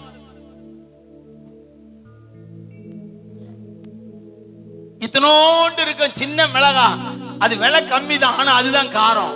ஆனா நம்ம ஆளுங்களுக்கு எல்லாம் எப்படி வேணும்? அப்படியே பல பல நீ நீல நீளமா வாங்கிட்டு போப்பா. 10 மிளகா போட்டாலும் சாம்பார்ல உரப்பே இருக்காது. காய்கறியிலிருந்து மிளகா கனிகளிலிருந்து பொருள்களிலிருந்து தரம் பிரித்து மார்க்கெட்டுக்கு வரும் பொழுதுதான் விற்பனைக்கு. தரமே இல்லாம விற்பனை ஆகிற ஆளு நம்ம ஆளுங்க தான். நாளைக்கு 5000 ரூபாய் தர்றேன், 5 நாள் பாஸ்டர்ஸ் மீட்டிங்னா இங்க யாராவது இருப்பீங்களா? இன்னைக்கு நாளைக்கு ஒரு பாஸ்டர்ஸ் மீட்டிங் இஸ்ரவேல் ஜெயக்குமார் பேசுவார் அப்படின்னா, இல்ல அதே நேரத்தில் குற்றாலத்தில் உங்களை குளிக்க வச்சு 5000 ரூபாய் தந்து 3 நேரம் ஜோர் போடுவோன்னு இங்க யாராவது இருப்பீங்களா? கரையம் போயிருவீங்க. நீங்க விற்பனைக்கு ரெடியா இருக்கிறீங்க. ஏன்னா நீங்க இன்னும் பிரிக்கப்பட்ட வாழ்க்கை உங்களுக்குள்ள வரல. பிரிக்கப்பட்ட வாழ்க்கை வந்தா அவனுடைய பேச்சு, நடை, உடை, பாவனை எல்லாமே வித்தியாசமா இருக்கும். டாக்டர்ஸுங்க, நான் நல்லா உங்களுக்கு உதாரணத்தை சொல்றேன். பல டாக்டர்ஸுங்க எல்லாம் நலகுண்ண மாத்திரை எழுதி கொடுக்கறாங்களே, பல டாக்டர்ஸ் எல்லாம் போலி மாத்திரை மருந்துகளை எழுதி கொடுக்கறாங்க. பல டாக்டர்ஸுங்க எல்லாம் ஒண்ணுக்கு உதவாத மாத்திரைகளுடைய கம்பெனிகளுடைய விற்பனையை டெவலப் பண்ணி கொடுக்கறாங்களே. ஏன்? விற்பனைக்கு போனவர்கள் டாக்டர்ஸுங்க. மாசாவனா மாத்திரை கம்பெனி காசு கொடுக்குது. ஆமென், ஆமென்.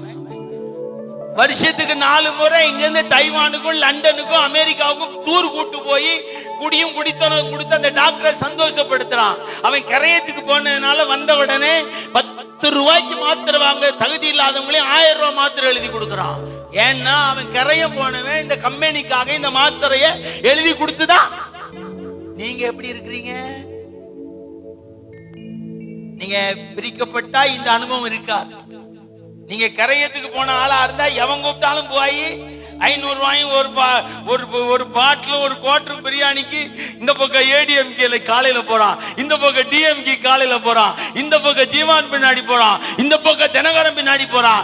ஏய் 4 இடத்துக்கு போறிய, 4 இடத்துல 500 ரூபா, 4 இடத்துல 4 பாட்டில், 4 இடத்துல 4 பிரியாணி. நான் 4 இடத்துக்கு போறேன், என் பொண்டாட்டி 4 இடத்துக்கு போறா.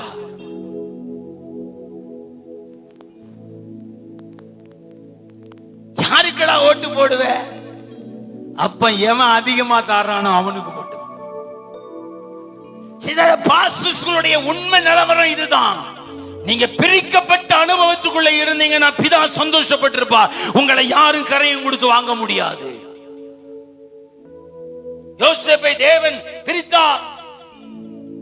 எலியா எலிசாவை பிரிக்கலன்னா எலியாவின் ஸ்தானத்துக்கு எலிசா வர முடியாது. எலியா எலிசான பரிசுத்தவானா? எலியாவை பத்தி எலிசாக்கு என்னையா தெரியும்? ஒண்ணும் தெரியாது.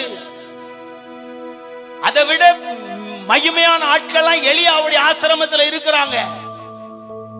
எலியாவின் ஆசிரமம் இஸ்ரவேல் தேசத்துக்குள்ள இருக்கு. தீர்க்கதரிசிகளின் புத்திரர்களுடைய ஆசிரமம் எலியாவுடைய கண்ட்ரோல்ல இருக்கு. அங்க இருந்து ஒரு வயலையும் கர்த்தர் தெரிந்தெடுக்கல. எலியாவுக்கு எலிசாவுக்கு தொடர்பே இல்லாம விவசாயம் பண்ணிக்கிட்டு இருக்கிறவன போய் உனக்காக உன் பின்னாடி எனக்கு தேவைப்படுகிறான். ஆசை எகுக்கு அடுத்தது, ஆசைகளுக்கு அடுத்தது எகு, எகுக்கு அடுத்தது யாரு? எலிசா. அவனை நீ தீர்க்கதரிசியை அபிஷேகம் பண்ணு ஆண்டவர் சொல்லி அனுப்பினாரு. கூட இருக்கிற ஒரு தீர்க்கதரிசி புத்திரர்களையும் எலியா அபிஷேகம் பண்ண கர்த்தர் அனுமதிக்கலையே. அந்த எலிசாவை பிரித்து எடுத்துட்டு வா. அந்த சந்தோஷம் அவருக்கு தான் தெரியும். அந்த சந்தோஷம் அவருக்கு தான். சப்போஸ் தீர்க்கதரிசி புத்திரர்களை ஒருத்தனை எடுத்து எலிசாவை அபிஷேகம், எலிசாவின் ஸ்தானத்தில் அபிஷேகம் பண்ணி இருந்தா யாருக்கு சந்தோஷம் இருந்திருக்கும்? எலியாவுக்கு சந்தோஷம் இருக்கும். அப்பா நம்ம உருவாக்கின ஆளை கர்த்தர் என்ன செஞ்சிட்டா? நமக்கு பின்னாடி ஆண்டவர் சொன்ன, உன் சந்தோஷம் எனக்கு தேவையில்லடா, என் சந்தோஷம் எலிசாவை பிரிச்சு எடுத்துட்டு வா.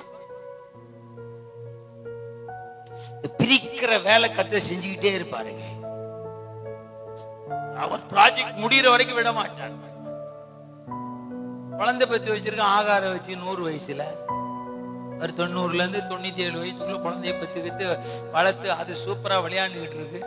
இவர் சொல்றாரு, குழந்தை பெத்து வளர்த்தது முதிர் வயதுல எவ்வளவு சந்தோஷம்ன்றது ஆபிரகாமுக்கு தான் தெரியும். ஆகாரையும் இஸ்மவேலையும் பிரிக்கிறார். இதெல்லாம் நியாயமா? இதெல்லாம் அவர் சொல்ற, இதாண்டா என் சந்தோஷம்.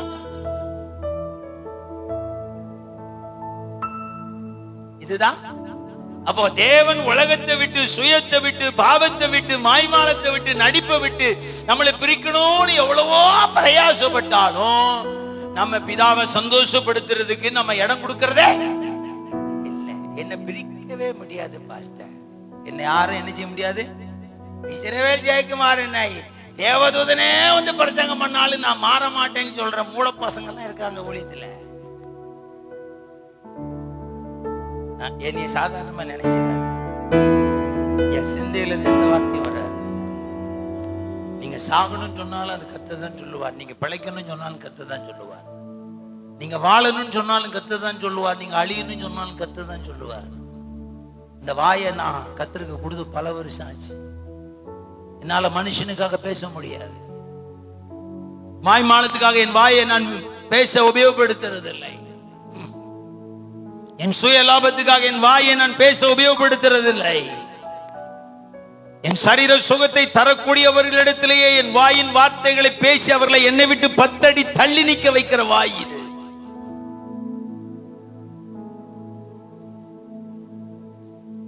ஏன்னா கர்த்தர் என்னை பிரிக்கும் போது எனக்கு சொல்லிக் கொடுத்த பாடம் அதுதான். எனக்காக தான் உன்னை பிரிக்கிறேன். உங்களை கர்த்தர் பிரிக்கிற விஷயத்துல எப்படி இருக்கிறாரோ அவ்வளவு சந்தோஷம் அவருக்கு கிடைக்கும். ஆனா நமக்கு நஷ்டம்தான். நமக்கு நஷ்டம்தான். பரவாயில்லை. ஒரு தேவன் லாபம் அடைகிறாருந்தா அவன் கட்சிக்காக தீ குளிக்கிறான். நம்மளால தீ குளிக்க தான் முடியாது. இதையாவது விட்டு கொடுத்துருவோமே. அவன் நம்மளால தீ குளிச்சாதான் முடியாது, தீ குளிச்சா பாவம். அதனால இதையாவது விட்டு கொடுத்துருவேன். எதை வேணா வச்சுங்க, காது வேணுமா வச்சுங்க, வாய் வேணுமா வச்சுங்க, உன் உதடுகளின் கீழ் தேனும் பால் இருக்குது வச்சுங்க, உன் நாவின் கீழ் நல்ல உபதேசம் இருக்குது வச்சுங்க, ஒவ்வொன்னையா கலத்தி கொடுங்களேன். அதனாலதான் அவர் சொன்னார், 2 காலு 2 கையோட நீ நரகத்துக்கு போறதை விட ஒண்ணு ஒன்னா பரலோகம் வந்து சேர்ந்துரு. ஆமென் ஆமென். பிரிக்கிற விஷயத்தை கத்து கொடுத்தவரே அவர்தான். பிரிச்சிரு. ஒரு கண்ணு சரியில்லையா பிரிச்சிரு, ஒரு கையை சரியில்லையா பிரிச்சிரு. வெட்ட சொன்னாரா இல்லையா? புடுங்க சொன்னாரா கண்ண? அதெல்லாம் பிரிக்கிற வேலை. இதெல்லாம் யார் செய்ய சொன்னது? சாத்தானா? எங்க அப்பா எங்க எஜமான் சொன்னாரு, கண்ணு 2ல 1 கட்டு போச்சுன்னா புடிங்கிடுறா. நீ 2 கண்ணோட நீ இப்ப நரகத்துக்கு போறதோட 1 கண்ணோட பரலோகத்துக்கு வா. 2 கையோட நீ நரகத்துக்கு போறதோட 1 கையோட நீ பரலோகத்துக்கு வா. அப்ப பிரிக்கிற வேலை நடக்கணும். கையை வெட்டணும், காலை வெட்டணும், கண்ண ஒரு பயலும் வெட்ட விட மாட்டான். வெட்டுனாலும் பிசாசு வெட்டுதம்மா. அவன் எஜமான் அதானே. ஏன் எஜமான் ஏண்ட சொன்னார், கண்ணை புடிங்கிருவேன், காலை புடிங்கிருவேன், கையை புடிங்கிருவேன். எதுக்கு? இந்த வேலை செஞ்சுதான் நீ நல்லவனா இருக்கணும்னா நான் அதை செய்ய யோசிக்கவே மாட்டேன்ட்டாரு. அப்ப நான் சொன்னேன், அப்பா நீ அந்த வேலை செய்ய வேண்டாம், நானே சரண்டர் ஆகிட்டேன். ஆமென். அப்ப உங்ககிட்ட எதெல்லாம் பிரிக்கிறாரோ அப்பெல்லாம் யாருக்கு சந்தோஷம்? பிதாவுக்கு சந்தோஷம். அல்லேலூயா. ஆபிரகாமை தகப்பனை விட்டு பிரிக்கும் பொழுது பிதா சந்தோஷப்பட்டார். யோசேப்பை யாக்கோபை விட்டு பிரிச்ச பொழுது தேவன் சந்தோஷப்பட்டார். லோத்தை விட்டு ஆபிரகாமை பிரிக்கிற பொழுது தேவனுக்கு சந்தோஷம். மனைவியின் பிள்ளையை விட்டு ஆபிரகாமை பிரிக்கிற பொழுது தேவனுக்கு சந்தோஷமான விஷயம். சில பிரிக்கிற வேலை சாகர வரைக்கும் நடக்கணும். என்னைக்கோ பிரிச்சுட்டாருன்னு விட்டுறாதீங்க. பிரிக்கிற வேலை எப்ப நடக்கணும்? எப்ப நடக்கணும்? சாகர வரைக்கும். மில்லுக்கு போய் தான் வந்துச்சு தோரம் பருப்பு உளுத்தம் பருப்பு, தண்ணியில போட்ட உடனே ஏதோ ஒன்னும் மிதக்குது, அப்ப பிரிக்கிற வேலை நடக்குது. அரிசி வாங்கி அப்படியேவா நீங்க சமையல்ல போடுறீங்க, கொட்டுறீங்க? இல்லையே. தண்ணியில போட்டு 4 பெனை பெனஞ்ச உடனே உள்ளுக்குள்ள இருக்கிறதெல்லாம் தேவையில்லாதெல்லாம் என்ன செய்யுது? மிதக்குது. பிரிக்கிற வேலை நடக்குது. அது அரிசி சாகர வரைக்கும் பிரிக்கிற வேலை நடக்கும். பருப்பு சாகர வரைக்கும் பிரிக்கிற வேலை. அது மாதிரி ஊழியக்காரன் சாகர வரைக்கும் தேவன் பிரிக்கிற வேலை செஞ்சுக்கிட்டே இருப்பார். எப்படி பிரிப்பார்? எப்படி பிரிப்பார் தெரியா? அவர் நிறைய ப்ராஜெக்ட் வச்சிருப்பார். அதெல்லாம் சொன்ன மிரண்டுருவீங்க. பிரிக்கிற ப்ராஜெக்ட் வீட்டுக்குள்ள பிரிப்பார், பெட்ரூம்ல பிரிப்பார், படுக்கையில பிரிப்பார், ஐக்கியத்துல பிரிப்பார், கை கொடுக்கிறதுல பிரிப்பார், கொடுத்து வாங்குறதுல பிரிப்பார், பார்க்கறதுல பிரிப்பார், கேட்கறதுல பிரிப்பார். நிறைய பிரிவு வச்சிருக்கிறாரு. கணவன் மனைவி சேர்றதுலயும் பிரிப்பார். கத்து கொடுக்கிறார். வசனம் தாரேன். பிரிக்கிற வேலை என்கிட்ட உங்ககிட்ட அவர் செஞ்சுக்கிட்டே இருக்கிறார் என்று சொன்னால் நான் தேவனை சந்தோஷப்படுத்துகிற ஊழியக்காரன். ஆமென் ஆமென். தோத்த 2வது பேசிட்டே 1:30 முடிக்க சொல்லி இருக்கிறார் பாஸ். நான் ரொம்ப தூரம் போயிட்டேன். ஃபர்ஸ்ட் பாயிண்ட்ல தப்பு பண்ணிட்டேன். சரி, 2வது ஆண்டவர் அவனை அடிமையாக விற்கப்பட்ட போது தேவன் சந்தோஷப்பட்டார். வாசிங்களேன் 37:28.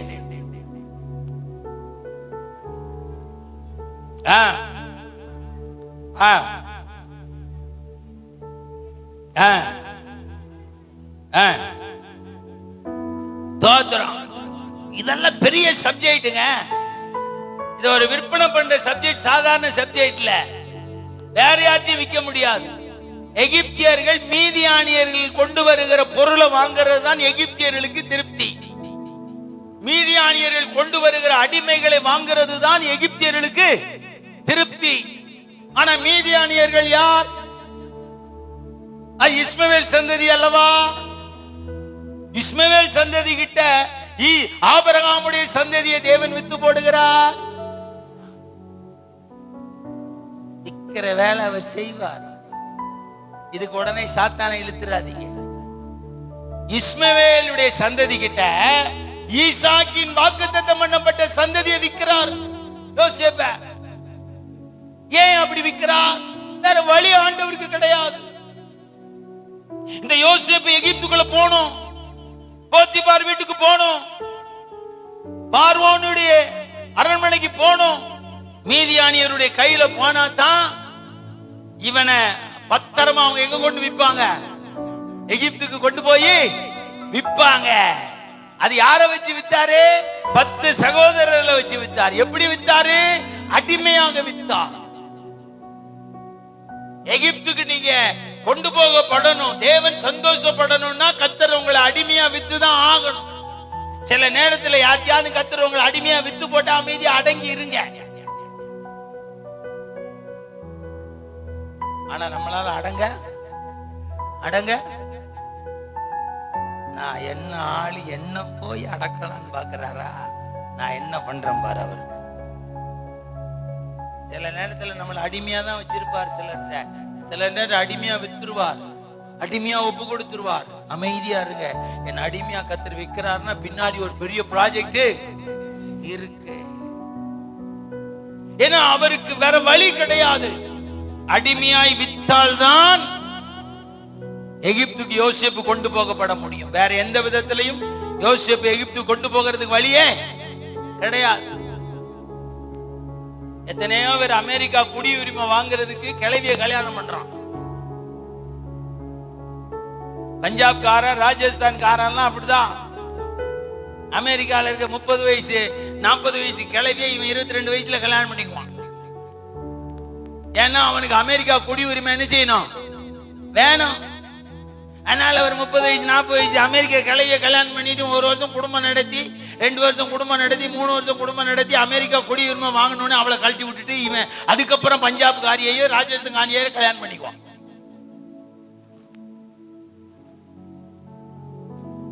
நிறைய பேசலாம், வேண்டாம், தோத்துறோம். 5 வருஷம் கிளையோட குடும்பம் நடத்திருக்கான்னு ஊருக்கு தெரியாது. ஊர்ல பொண்ணு கொடுக்கிறவன் நம்ம மாப்பிள்ளை இப்பதான் புது மாப்பிள்ளை நினைப்பான். அவன் ஏற்கனவே 5 வருஷம் கிளவி கூட வாழ்ந்திருப்பான். எதுக்கு? அமெரிக்கா குடியுரிமை வேணாம். அதே மாதிரி இந்த யோசேப்பு கர்த்தர் அப்படிதான் வித்து போட்டார். ஓர அடிமையா எங்க போனோம்? நீ மீதியானியர் கைக்கு போ. உனக்கு எதிராளி இஸ்மவேலருடைய சந்ததி தான் மீதியானியர். அவங்க கிட்ட தான் உன்னை வித்து போடுறார். தோத்துறோம், கொஞ்ச நாள் அடங்கி போ. அவன் அப்படியே இழுத்துட்டு போய் நேரா சந்தையில கொண்டு, உயர்ந்த சந்தையில கொண்டு நிறுத்துறான். ஏன்னா யோசேப்பு ஆள் அழகா பர்சனாலிட்டியா இருக்கான். சோப்பலாங்கி சந்தையில விக்கல, உயர்ந்த சந்தைக்கு இப்ப யாரு வாரா? பாத்தியப்பார் வாரார். சாதாரண சந்தைக்கு போக மாட்டேன். நம்ம ஆளுங்க அப்படிதான். கொஞ்சம் பணம் வந்தா சூப்பர் மார்க்கெட் போவான், பணமே இல்லைன்னா ஹோல்சேல் கடைக்கு போவான். இன்னும் பணம் இல்லையா, சந்தில பொந்துல ஏதாவது ஒரு கடை இருக்குன்னு அங்க போய் வாங்குவான். அங்கதான் 50 பைசாக்கு 25 பைசாக்கு வாங்க முடியும். வாங்குறது விற்கிறதுலயே பல பிரசங்க இருக்கு. அதே மாதிரி சூப்பர் மார்க்கெட்ல கொண்டு இந்த யோசேப்பை வச்சாச்சு. இப்ப போத்திபார் வாரார். எதுக்கு? ஆள் வாங்குறது. யோசேப்பை பார்த்த உடனே வாங்கிட்டு போயிட்டாரு. சில நேரத்துல கர்த்தர் சந்தோஷப்படணும்னா உங்களையும் என்னையும் அடிமையா வச்சிருப்பார். சில நேரத்துல பொண்டாடிட்டு அடிமையா கொடுத்தா சந்தோஷமா இருங்கய்யா. கைய காலை கிளப்பிக்கிட்டு கழுத என்கிட்ட வாங்கி தின்னுக்கிட்டு எனக்கே கை தூக்குறியான்னு ஓடிடாதீங்க. அப்புறம் எவ்வளவு உங்களை தூக்கிட்டு போயிடுவா. அப்ப ஜாட்சி கெட்டு போயிரும், ஊழியம் கெட்டு போயிரும். அடங்கி ஒடுங்கி மனைவி கொஞ்சம் எகிர்றாங்களா, தோத்துறோம், வித்துட்டாரும் ஆண்டவர் கேளுங்க மேல. நானே அப்படிதான் கேட்டு கேட்டு வாழ்ந்துகிட்டு இருக்கிறேன். சில நேரத்துல என் மனைவி கை வாங்கும் போது ஆண்டவர்கிட்ட வித்துட்டீரியோ, தோத்துறோம், அமைதியா இருந்துருவேன். ஏன்னா வித்துட்டாரு அவரு. இந்த ரகசியம் கூட நிறைய பாசங்களுக்கு தெரியல. உடனே மனைவி அடிச்சிடுறது, உடனே எட்டி உதைச்சிடுறது, உடனே கோவப்படுறது. உங்களை வித்துட்டாரு, அப்புறம் நீங்க அடிச்சா பாவி நீங்க தான். வாங்கிறது விற்கிறது பெரிய பிரசங்கம், பெரிய ஸ்டோரி அது. ஆமென். ஈசாக்க யார்ட்ட வித்து போட்டார் ஆண்டவர்? ஏசாட்ட வித்து போட்டார் சாப்பாட்டுக்காக. ஏசாக்கிட்ட ஈசாக்க வித்து போட்டார் ஆண்டவர். கழுத பய என்ன சுட்டு கொடுத்தாலும் நல்லா இருக்குன்றான் ஈசாக்கு. செத்து போனதை பிடிச்சிட்டு வந்து சுட்டு கொடுத்தாலும் ஈசாக்கு கொடுத்தா யாக்கோபுக்கு எப்படி இருக்கு? ஈசாக்குக்கு இனிமையா இருக்கு. இதெல்லாம் லாங் ப்ராஜெக்ட். இதெல்லாம் ஜாத்தான்னு எழுத்துறாதீங்க. தெய்வத்தினுடைய லாங் ப்ராஜெக்ட். ஆமென். அதனால சில நேரத்துல கர்த்தர் உங்க விசுவாசியில கூட வித்து போட்டுருவார். உங்களை விட அவங்க நீதிமானா இருப்பாங்க, அது உங்களுக்கு தெரியாது. அந்த விசுவாசி உங்களை விட நீதிமானா இருப்பாங்க, உங்களுக்கு தெரியாது. கர்த்தர் அவங்க கிட்ட வித்து போட்டுருவார். அவன் திடீர்னு ஒரு நாள் வந்து சொல்லுவான், பாஸ்டர் நீங்க இப்படி இருக்கிறத விட இப்படி செஞ்சா நல்லா இருக்குமே. அப்பமே புரிஞ்சுங்க, உங்களை கர்த்தர் வித்து போட்டார். உடனே நீங்க விசுவாசியா இருந்து எனக்கு புத்தி சொல்றியா அப்படி இப்படி மார்பை கட்டின, தசமபாவம் போச்சு, காணிக்க போச்சு, சீட்ல உட்கார்ற ஆள் போச்சு, நிறைய இழப்பு. Price Lord sister. ஓ அப்படியா, ரொம்ப சந்தோஷம். நீங்க எனக்கு ஆலோசனை சொன்னது நான் சிந்திக்கிறேன். நம்ம ஜெபம் பண்ணுவோம், கர்த்தர் சித்தமானபடி நடக்கும் அப்படின்னு சொல்லிட்டு ஒரு ஜெபம் பண்ணுங்க. ஆண்டவரே, இந்த சகோதரர் மூலமா சில ஆலோசனை கொடுத்துருக்கிறீங்க, கர்த்தர் சித்தமானா நிறைவேறட்டும், இயேசு நாமத்துல அவங்களை ஆசீர்வதிக்கிறேன்னு சொல்லி அனுப்பிடுங்க. அப்புறம் கர்த்தர் பார்த்துக்குவார். ஏத்துல நிக்க கூடாது. ஏத்துல அங்கவே நான் யாருன்னு தெரியுமா பர்சனாலிட்டி காமிச்சா போச்சு காணிக்க. அவர் வராது, நிஜமா வராது, காணிக்க வராது. ஆதரவை பத்தி ஒரு பிரசங்கம் எடுத்தேன், உடம்பே புல்லரிச்சு போச்சு. வா ஆண்டவரே, சும்மா விட்டுறாதீங்க, இந்த ஆதரவெல்லாம் என்னோட்டு விளக்கிறாதீங்கன்னு தினம் ஜெபம் பண்றேன். தயவு செய்து தேவன் நம்மளை வித்து போடுறதுக்கு பல இடம் வச்சிருப்பார். எங்கேயாவது வித்து போட்டார்னா நம்ம கொஞ்சம் உயர்த்தப்பட போறோம்னு அர்த்தம். நம்ம கொஞ்சம் உயர்த்தப்பட போறோம்னு அர்த்தம். நான் எத்தனையோ இடத்துல போய் பிரசங்கம் பண்றேன். சில பாஸ்டர்ஸுங்க சந்தோஷப்படுவாங்க, பல பாஸ்டர்ங்க ரொம்ப சந்தோஷப்படுவாங்க, சில பாஸ்டர்ஸுங்க மிகுந்த சந்தோஷப்படுவாங்க, சில பாஸ்டர்ஸுங்க ஆலோசனையும் சொல்லுவாங்க. சில பாஸ்டர்ஸுங்க ஆலோசனை சந்தோஷமா ஏற்றுக்கொள்வேன். ஏன்னா என்னிலும் சிறந்த ஒரு மனிதனா இருக்கிறதுனால எனக்குரிய ஆலோசனையை அவரிடத்துல வாங்கும்படி கர்த்தர் என்னை வாங்குறவனாய் வைத்திருக்கிறார். யோசிக்க மாட்டேன். ஒரு சர்ச்சில் போய் 3 நாள் மீட்டிங் பண்ணேன். பிரசங்கம் பண்ணி முடிச்சோன்னு அவர் சொன்னார், பாஸ்டர் நானும் பல ஆண்டு ஊழியர் 30-35 ஆண்டு இப்படி பிரசங்கம் பண்ணதை நான் கேட்டதே இல்லை. இந்த மாதிரி கர்த்தர் உங்களை உபயோகப்படுத்தும் போது நீங்க சில காரியங்களை கொஞ்சம் மாத்திக்கிட்டா நல்லா இருக்குமே. இந்த 3 நாள் எங்க சபையில அடைந்த மேன்மை அதிகம். நீங்க இன்னும் சில விஷயங்களை கொஞ்சம் மாத்திக்கிட்டீங்கன்னா ரொம்ப நல்லா இருப்பீங்க, அநேக சபைகளுக்கு பிரயோஜனம் அடையும்னாரு. நான் அதை மனதில் வச்சு 1 வருஷம் ஜெபம் பண்ணேன். அதுக்காக நான் அவரை குற்றப்படுத்த சில நேரத்தில் கர்த்தர் யார்ட்டையாயிலும் உங்களை வித்து போட்டுருவார். யோசேப்பு அப்படி விற்கும் போது பிதாவுக்கு என்ன உண்டாயிட்டு?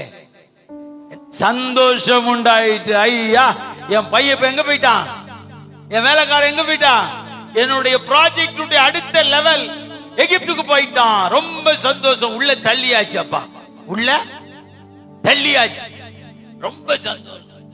நான் மல்லிகை கடையில் வேலை செய்யும் போது டிக்கெட் எடுக்கிறதுல பெஸ்ட் ஆளா இருப்பேன்.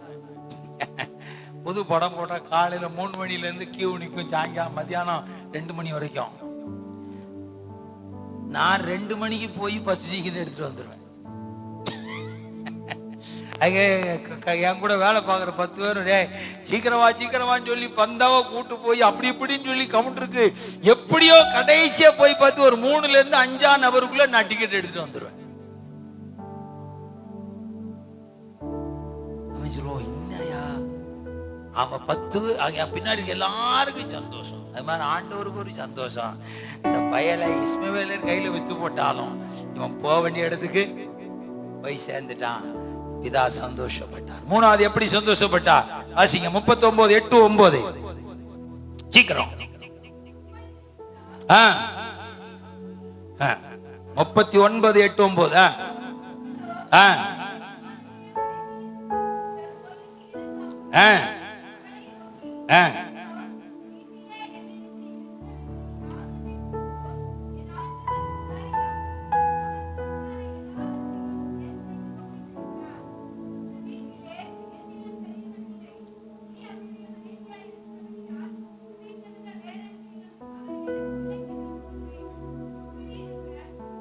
இப்படி இருக்க நான் இத்தனை பெரிய பொல்லாப்புக்கு உடன்பட்டு தேவனுக்கு விரோதமாய் பாவம் செய்வதை எப்படி மூணாவது பிதா யோசேப்பிடத்தில் எப்ப சந்தோஷப்பட்டார்? பாவத்தை விட்டு ஓடி போன போது பிதாவுக்கு ரொம்ப சந்தோஷம் ஆயிட்டு. அப்பா நம்மால மூணாவது ப்ராசஸ்க்கு போயிட்டான். போத்திபார் வீட்டிலேயே தங்கிருவானோன்ற நிலைமை வந்துச்சு. இப்ப கர்த்தர் போத்திபார் வீட்டை தாண்டுகிற ஒரு ப்ராசஸ்க்கு யோசேப்பு போயிட்டான். நம்ம ஆளுங்க பிரிக்கிற ப்ராசஸ்ல கூட ஜெயித்துருவான். ரெண்டாவது விற்கப்படுற ப்ராஜெக்ட்ல கூட, மூணாவது இந்த ப்ராஜெக்ட்ல ஜெயித்தாதான் பிதாவுக்கு சந்தோஷம். இந்த ப்ராஜெக்ட்ல ஊழியக்காரன் ஜெயிக்கணும். பாவத்தை விட்டு விலகுகிறது இல்ல. பவுல் இதை விட ஸ்ட்ராங்கா சொல்றார். இது ஓடுற ப்ராஜெக்ட். பவுல் எபிரேயர்ல சொல்றாரு, பாவத்துக்கு விரோதமா போராடி ரத்தம் சிந்துற ப்ராஜெக்ட் சொல்றாரு. இதை விட கொடூரமா சொல்றாரு. பாவத்துக்கு விலகி போடும்போது பிதாவுக்கு மிகுந்த சந்தோஷம். போத்திபார் வீடு யோசேப்பை சிறைப்படுத்தி வைக்க முடியாது. தோத்திரம். அன்புக்கு அடிமையாக மாட்டான் யோசேப்பு. நம்ம ஆளுக்கு 4 நாள் கறி குழம்பு வச்சா வீட்டை மாதிரி அங்கேயே படுத்துக்குவான். கொண்டாடி சொல்லுவான், நீ என்ன சிக்கன் குழம்பு வைக்கிற? அந்த சிஸ்டர் வைக்கிறது எப்படி இருக்கு தெரியுமா? எந்த சிஸ்டர்? எந்த சிஸ்டர் உங்களுக்கு? உனக்கு சிஸ்டரே கிடையாது தெரியுமா? விசுவாசி ஊழியக்காரர் 2 தான். சிஸ்டரு, மணவாளி, மண்ணாங்கட்டி 1000 பேர் வச்சுட்டு அடைகிறீங்க. விசுவாசி ஆயிரு, பாஸ்டர் சிஸ்டர் தங்கச்சி போல இருக்கு, குழந்தையா போல இருக்கு, பண்டாட்டி போல இருக்கு, செத்தவங்க போல இருக்கு, உயிரோடு இருக்கிறவங்க போல. ஒரு பாஸ்டர் விசுவாசி வீட்டுல போய் சொல்றாரு, எங்க வீட்டுல மீன் குழம்பே வைக்கிறது இல்லை, நீங்க வச்சு கொடுத்தா நல்லா இருக்கும். அந்த அம்மா எனக்கு போன் பண்ணுது, இந்த மாதிரி பாஸ்டர் எல்லாம் என் வீட்டுக்கு வரக்கூடாதுன்னு கொஞ்சம் ஜோம் பண்ணுங்க பாஸ்டர். நான் என்னை கழுது, நீங்களே சொல்லிட வேண்டியதானே. ஐயோ, நான் அந்த அளவுக்கு கடினமா பேசி பழகல, என்ன பண்றது? எங்க அம்மா எங்க அப்பா எப்படி வளர்த்துட்டாங்க. நீங்க தான் தாங்க பேசுற ஆள், அதனால நீங்களே போன் பண்ணி அந்த வீட்டு பக்கமே போகாத சொல்லுங்கன்றாங்க. ஆமே. விஷத்தை கரைச்சி மனைவி கொடுத்தாலும் குடியா, நீ சாக மாட்ட.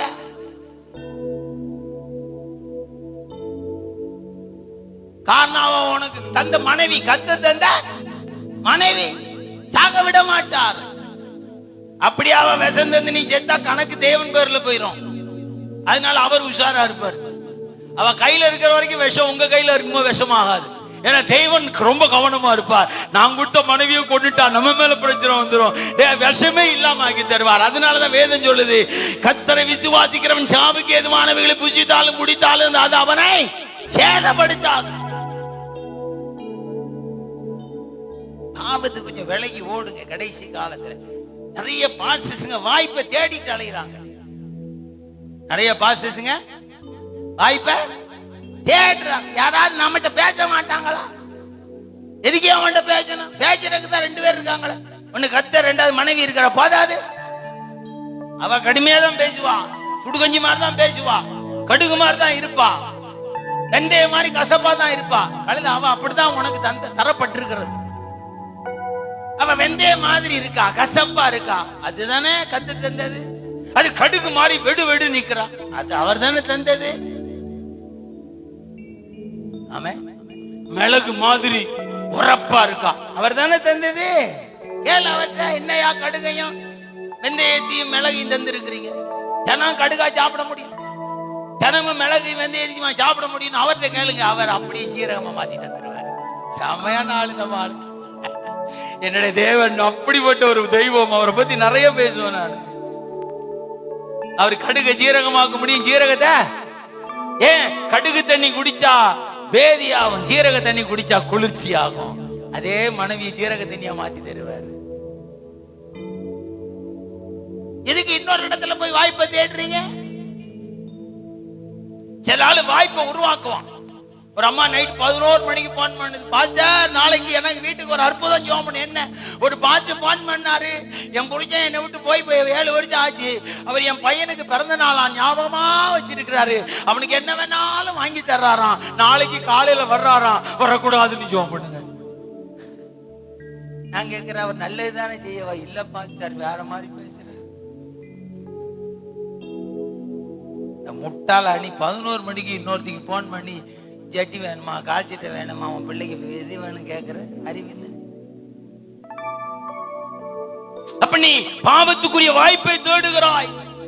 எங்கேயாவது பலியாகி விடாதீர்கள். யோசிப்பை போல பார்வோனுடைய அரண்மனைக்கு நீங்க போகிற வரைக்கும் தேவன் போத்திபார் வீட்டில் நீங்கள் தங்கி விடாதபடிக்கு கர்த்தர் உங்களை தப்புவிக்க ஆயத்தமாய் இருக்கிறார். அதை புரிந்து கொண்டு யோசிப் சொல்றான், தேவனுக்கு விரோதமாய் பாவம் செய்வது எப்படி?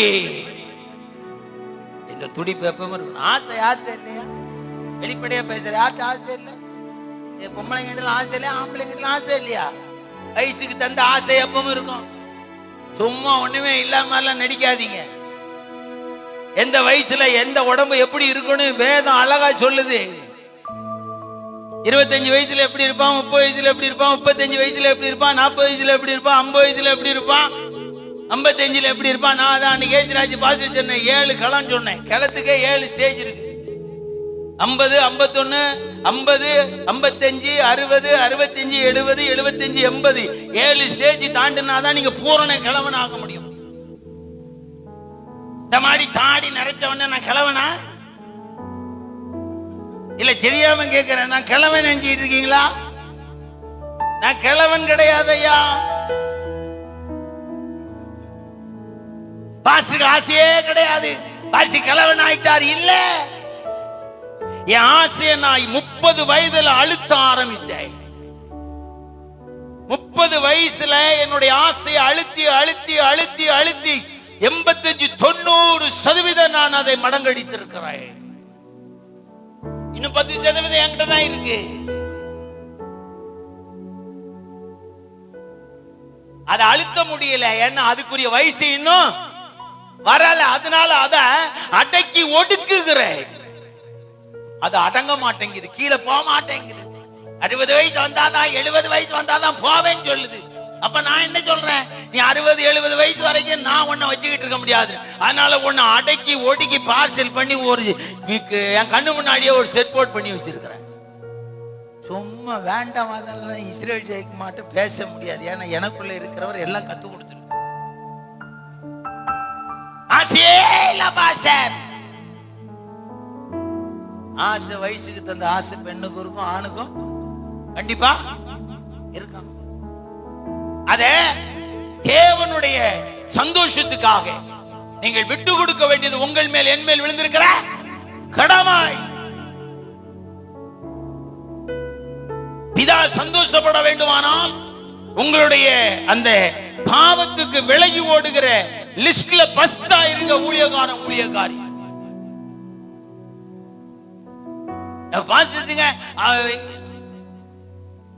வாங்க உட்காரு. நம்ம பாத்து ஊரு கதை உலக கதைலாம் அதிகமா கேட்டு பழகாதீங்க. இதெல்லாம் உங்களுக்கு நல்ல விஷயம் இல்ல. தெய்வீக சத்தத்தை கேளுங்க. அவன் இவனை விட்டு வாய்ட்டான், அவனை இவனை கூட்டு வாய்ட்டான், இதெல்லாம் நீங்க கேட்க வேண்டிய கதை அல்லவே அல்ல. இதெல்லாம் கேட்காதீங்க. கேட்டா உங்களுக்கு புத்தி செட்டு கெட்டு போயிடும். யோசேப்பு பாவத்தை விட்டு விலகி ஓடின பொழுது பிதாவுக்கு மிகுந்த சந்தோஷம். அல்லேலூயா, அல்லேலூயா. 4வது சிறைச்சாலைக்கு கொண்டு போன பொழுது பிதாவுக்கு மிகுந்த சந்தோஷம். இப்ப 4வது ஸ்டேஜுக்கு யோசேப்பு போயிட்டான். ஆமென். முதல் ஸ்டேஜ் தகப்பனை விட்டு பிரித்தார். 2வது ஸ்டேஜ் மீதியானியை வித்து போட்டார். 3வது ஸ்டேஜ் பாவத்துக்கு விலகி ஓடினான். 4வது ஸ்டேஜ் யோசேப்பை தேவன் எங்கே கொண்டு போய் போட்டார்? சிறையில போட்டார். பாவம் செய்யாதவனை சிறையில போட்டா என்னையா சந்தோஷம்? தேவனுக்கு அதான் சந்தோஷம். நீதி நிமித்தம் துன்பப்படுகிறவர்கள் பாக்கியவான்கள். தப்பே பண்ணலையா, தப்பு பண்றான்னு சொல்றாங்களா, தோச்சன கச்சட்ட போய் மண்டாடுங்க. நீங்க ஒண்ணு நிரூபிக்க பிரயாசப்பட்டு இன்னொரு தப்பு பண்ணாதீங்க. ஆமென், ஆமென். தவறுகள் பண்ணி நீங்க குற்றவாளி ஆக கூடாது. தவறே பண்ணாமல் குற்றவாளி ஆகுங்கள். தேவன் உங்களை பெருக பண்ணுவார். தேவன் உங்களை பூரணமடைய பண்ணுவார். தேவன் உங்களை ஊழியத்தில் எடுத்து உபயோகப்படுத்துவார். தேவன் தன்னுடைய ஆசீர்வாதத்தை உங்களுக்கு தருவார். நாலாவது, இப்போ ஆண்டவருடைய அடுத்த ஸ்டேஜ் எங்க கொண்டு போயிட்டார்? அஞ்சாவது எங்க கொண்டு போயிட்டார்? பார்வோனுக்கு முன்னாடி எகிப்தின் அரண்மனைக்கு கொண்டு போயிட்டார். ஆமென். கர்த்தர் பார்வோனுக்கு முன்னாடி கொண்டு போனது மாத்திரம் நிறைய வசனங்கள் இருக்கிறது. எகிப்துக்கு அதிகாரி ஆக்கினார், அரண்மனைக்கு அதிகாரி ஆக்கினார், பார்வோனுடைய வீட்டுக்கு அடைமணி ஆக்கினார், பார்வோனுடைய ஆசீர்வாதங்களுக்கு அரண்மனை அதிகாரி ஆக்கினார், பல ஞானிகளுக்கு அதிகாரி ஆக்கினார், பிரபுகளுக்கு அதிகாரி ஆக்கினார். இப்படி நிறைய லிஸ்ட் இருக்கு, வசனத்தோடு இருக்கிறது. கர்த்தர் உங்களை பார்வோனுடைய கூடாரத்துக்கு கொண்டு போகிற வரைக்கும் கவனமா இருக்கு. பார்வோனுடைய கூடாரத்துக்கு கொண்டு போன பிறகும் கூட கெட்டு குட்டிச்சு வராயிரு. நம்ம ஆளுங்களுக்கு எல்லாம் பணம் கொடுத்தா கெட்டு குட்டிச்சு வராயிடலாம். பொய் மேல பொய் சொல்றான், திட்டு பசங்க, களவாணி, ஏமாத்துக்கார பசங்க. அப்படிலாம் நம்ம பண்ண வேண்டாம். ஒரு மார்வாடி பிசினஸ் பண்ணா கூட அதுல ஒழுங்கு இருக்கும். பிசினஸ் கொள்ளையடிக்கிறது தான், வட்டி கொடுக்கறது, வட்டிக்கு வாங்குறது தான். ஆனால் ப்ராசஸ் கரெக்டா இருக்கும். நம்ம ஆளுக்கு தேவைப்பட்டுச்சுன்னா கர்த்தர் சொல்லாததையும் கர்த்தர் சொன்னார்னு போய் சொல்லிக்கிட்டு இருக்கா. ஏன் பண்றீங்க அப்படி? நீங்க ஒண்ணும் இந்தியாவை மாத்தவே முடியாது. அது எப்ப 1000 மோகன் சிலாசஸ் வந்தாலும் இந்தியாவை மாத்த முடியாது. இந்தியா ஏற்கனவே தேவனுடைய வரைபடத்துக்குள்ளே நியமிக்கப்பட்ட ப்ராஜெக்ட்ல இருக்கு. 1072 மணி நேரம் ஜெபம் நடத்தினால் இந்தியாவை மாற்ற முடியாது. இந்தியாவின் சார்பாக இஸ்ரவேல் ஜெயக்குமார் தேவன் சார்பாக சவால் விடுகிறாய். மாத்தணும் நினைக்கும் பொழுதெல்லாம் விபரீதங்கள் வித்தியாசமாயிருக்கும். குவாலிட்டியை டெவலப் பண்ணுங்க. உங்க குவாலிட்டியை டெவலப் பண்ணி பாருங்க. இந்தியா மாறும், சூழ்நிலை மாறும். ஜெபம் எல்லாம் இப்ப பிசினஸ் ஆயிட்டு, ஜெபம் ப்ராடக்ட் ஆயிட்டு,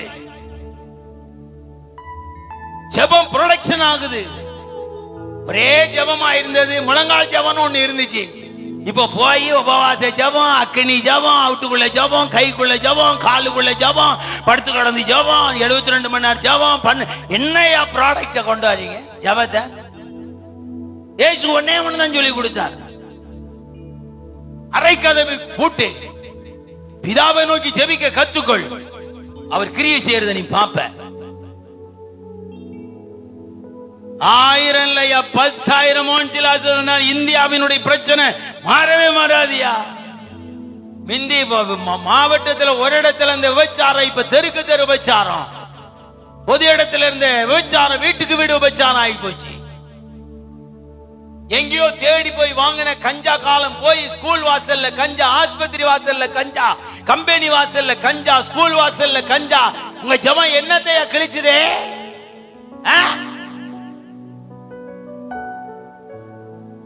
இந்த விபச்சாரம் பண்றதுக்குன்னு ஒரு கேரக்டர் வாய்ஸ் உள்ளவங்க தான் விபச்சாரம் பண்ணிக்கிட்டு இருப்பாங்க. இன்னைக்கு குடும்ப பெண்ணுக்கு காசு இல்லைன்னு விபச்சாரம், வேலையில ப்ரமோஷன் வேணும்னு விபச்சாரம், நல்ல உடையில நல்ல ஸ்தானத்துல இருக்கிறவங்க ஆதாயத்துக்காக தங்களை அர்ப்பணிக்கிற சூழ்நிலை வந்துருச்சு. உங்க ஜெபம் என்னத்தை கழிச்சுதே? குவாலிட்டியை டெவலப் பண்ணுங்கயா.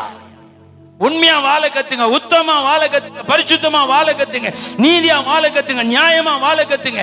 உண்மையை பேசுங்க, சத்தியத்தை பேசுங்க, நியாயத்தை பேசுங்க, நீதியை பேசுங்க, கர்த்தரை பேசுங்க, தேவ ராஜ்யத்தை பேசுங்க, நித்தியத்தை பேசுங்க, பரலோகத்தை பேசுங்க.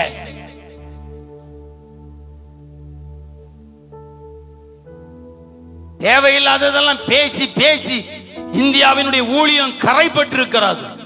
பெந்தேகோஸ்து ஊழியம் கரைப்பட்டு இருக்கிறது. பெந்தேகோஸ்து தலைவர்கள் நிறைய பேர் சூடு சொரணை இல்லாத நாய் மாதிரி அலைகிறாங்க. சூடும் கிடையாது, சொரணையும் கிடையாது. காலையில பிராங்க்லின் நடந்துகிட்டு இருக்கும் போது ஆனா ஒரு சின்ன கல்லு குத்துன, ஒரு மண்ணு குத்துனா கூட கால்ல தெரியுது அப்படின்னாரு. நீங்க சுகமா இருக்கிறீங்க, அதான் அடையாளம். ஏன்னா பல வருஷம் சுகர் வியாதி இருக்கு, ஆனா ஒரு மண்ணு குத்துனாலும் சென்சார் ஒழுங்கா வேலை செய்யுது அப்படின்னா அங்க சுகம் இருக்குன்னு அர்த்தம். ரொம்ப வருஷம் சுகர் இருந்தா கத்தி குத்துனா கூட என்ன செய்யாது தெரியாது. உங்க சென்சார்லாம் எப்படி இருக்கு? பெரிய பெரிய தலைவர்களுக்கு சென்சாரே கிடையாது, கட்டவிழ்க்கப்பட்ட காட்டு கழுதைங்க. சென்சார் இல்லாத கார். 10 நிமிஷம் ஆனாலும் பரவாயில்ல, கர்த்தர் பேசும்போது கேட்கறது நல்லது. தோத்திரம். பேசலாமா? முடிச்சிடலாமா? உங்க சென்சார் ஒர்க் அவுட் ஆகணும், ஒர்க் ஆயிட்டே இருக்கணும். கல்லு குத்தினாலும் தெரியணும், இன்னொருத்தன் பேசினாலும் தெரியணும். நம்மளை பத்தி யாராவது என்ன சொல்றாங்களா கவனமா இருக்கணும், பவ்யமா இருக்கணும். தலைவன் நீ மாறணும். எவன் வேணா என்ன வேணா பேசினா போய் சொல்லிக்கிட்டே இருப்பேன், ஏமாத்திக்கிட்டே இருப்பேன். என்ன கதை இது? யோசேப்பின் தேவன் உயர்த்தப்பட்ட பொழுது யோசேப்பு தேவனை சந்தோஷப்படுத்துற பணியிலிருந்து ஒரு நாளும் விலகி போகவில்லை. எவ்வளவு கொடுத்திருக்கிறார் ஆண்டவர். பார்வோன் சொல்லிட்டான், என்ன விட்டு இந்த அரண்மனையில உன்னை விட பெரியவன் நான் தான், மீதி எகிப்துக்கு எல்லாமே நீ தான் சொந்தக்காரன். நான் சொல்றேன், அவ்வளவு பெரிய தலைவனான பிறகு தன் இனம் தன் ஜனம் வருது என்று சொன்னவனே பவ்யமாய் கேட்கிறான், எங்க வீட்டுல இருந்து வராங்க, நான் போட்டுமா? அவங்கள அடக்கம் பண்றதுக்கு, அப்பனை அடக்கம் பண்றதுக்கு இடம் கேட்கிறான். நான் இனஜனம் வந்து வசிக்கிறதுக்கு இடத்தை பார்வோன் இடத்துல கேட்கிறான். இதெல்லாம் கேட்க வேண்டிய அவசியம் யோசேப்புக்கு கிடையாது. ஆனா இதெல்லாம் கேட்டு கேட்டு செய்யறான். ஏன்? தேவனை சந்தோஷப்படுத்துகிற ஒரு பிரதான பிதாவின் லிஸ்ட்ல இருக்கிறான். ஏன்னா அவனுக்கு தெரியும், நான் எனக்கு ஏற்ற இடத்தை நான் வாங்கி கொடுத்துட்டா என் சகோதரர்லாம் அழிஞ்சு போயிருவாங்க, எங்க கொலை தொழில் அழிச்சிரும். எங்க கொலை தொழில் என்ன? ஆடு வைக்கிறது. இவனை போய் சிட்டியில வச்சா சிட்டி நாசம் ஆயிரும், இவனு நாசம் ஆயிருவான். அப்ப இவனை நதியோரமா குடியமர்த்தணும், தெரியணும். இவனை எங்க போய் குடியமர்த்தணும்? புல்வெளியில குடியமர்த்தணும், நதியோரமா குடியமர்த்தணும். அவன் போய் கேட்கிறா, உங்க தொழில் என்ன? எங்க தொழில் ஆடு மேய்க்கிறது. நம்ம ஆடு மேய்க்கிற வேலைன்னு சொல்றதே கௌரவ குறைச்சல். யோசேப்பெல்லாம் பேசினா நம்மளும் சுண்டு வரல் கூட போக மாட்டோம். பார்வோனுக்கு முழு எகிப்துக்கு அதிபதியாகி ஆக்கப்பட்டவன் தானே. ஒருவனும் கை கால் அசைக்க கூடாதுன்னு சொல்லப்பட்ட ஸ்தானத்துல தேவன் அவனை உயர்த்தினார் தானே. அப்பங்கூட ஒரு மானம் அது இது இல்லை. எகிப்தியர்களுக்கு இஸ்ரவேலர்களை கண்டாலே பிடிக்காது. ஏன்னா அவங்க என்ன தொழில்? அவன் ஒன்னும் கூச்சப்படல. அவர் கேட்பாரு, கேட்டா சொல்லுங்க எங்க தொழில் என்னது? ஆடு மேய்க்கிற. என்ன அப்பந்தாண்டா உண்மையை சொன்னா தாண்டா உனக்கு நதிக்கு பக்கத்துல இடம் கிடைக்கும். நீ உண்மையை சொன்னாதாண்டா உனக்கு புல்வெளியில இடம் கிடைக்கும். பொய்ய சொல்லி சொல்லி வாங்கி வாங்கி ஊழியத்தை கெடுக்காதீங்க. உண்மையை பேசி பழகுங்க. புல்பீட்ல விசுவாசிட்ட உண்மையை சொல்லுங்க. 10 ரூபா வேணுமா? உண்மையை சொல்லி கேட்டுவாங்க. ஊர்ல இல்லாத ப்ராஜெக்ட போட்டு காசை கலெக்ட் பண்ணி தோட்டம் வாங்குறேன், கழுதை வாங்குறேன், குதிரை வாங்க, தேவநாம தூஷிக்கப்படுது.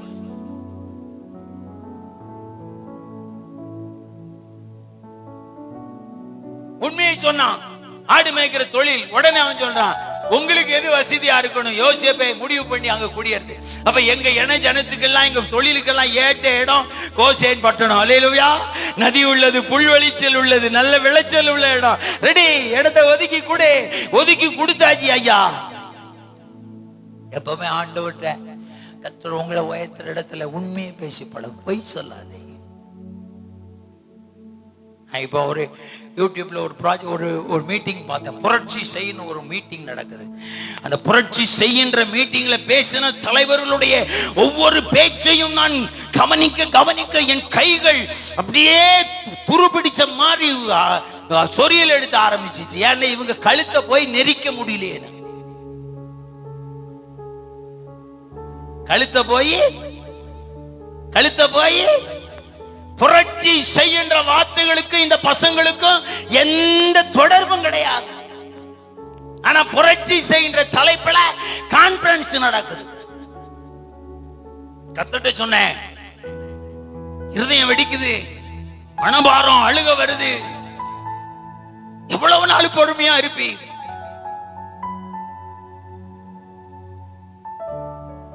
உம்முடைய ஸ்தானத்துக்கு ஏற்ற மாதிரி என்னால பொறுமையா இருக்க முடியல.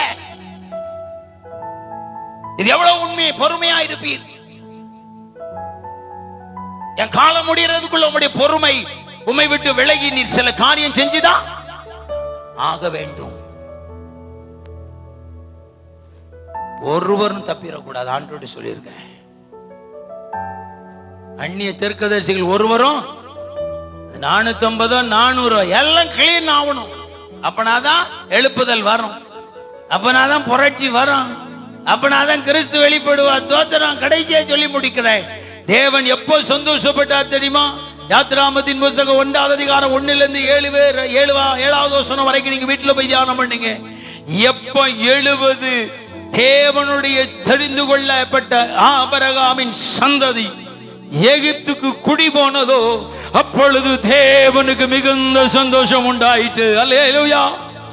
ஒரே ஒரு யோசேப்பை வைத்து கர்த்தர் 430 வருஷம் ப்ராஜெக்ட் போட்டாரே, அந்த தெய்வம் எனக்கு வேணுமே.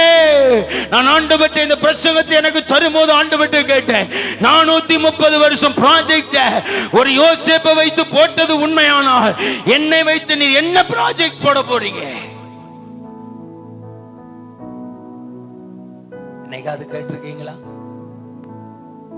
இன்னைக்கு வீடு கட்டிட்டா போதும், சர்ச்சை கட்டிட்டா போதும், வண்டி வாங்கிட்டா போதும், இன்னைக்கு பணம் கிடைச்சிட்டா போதும்னு சந்தோஷப்படுறீங்களா? ஆண்டோடு சொல்லுங்க, பிதாக்கள் சந்தோஷப்படுத்தினது போல நீங்க என்ன சந்தோஷப்படுத்தின எழுதி வச்சிருக்கிறீங்க. வாமம் 30:10.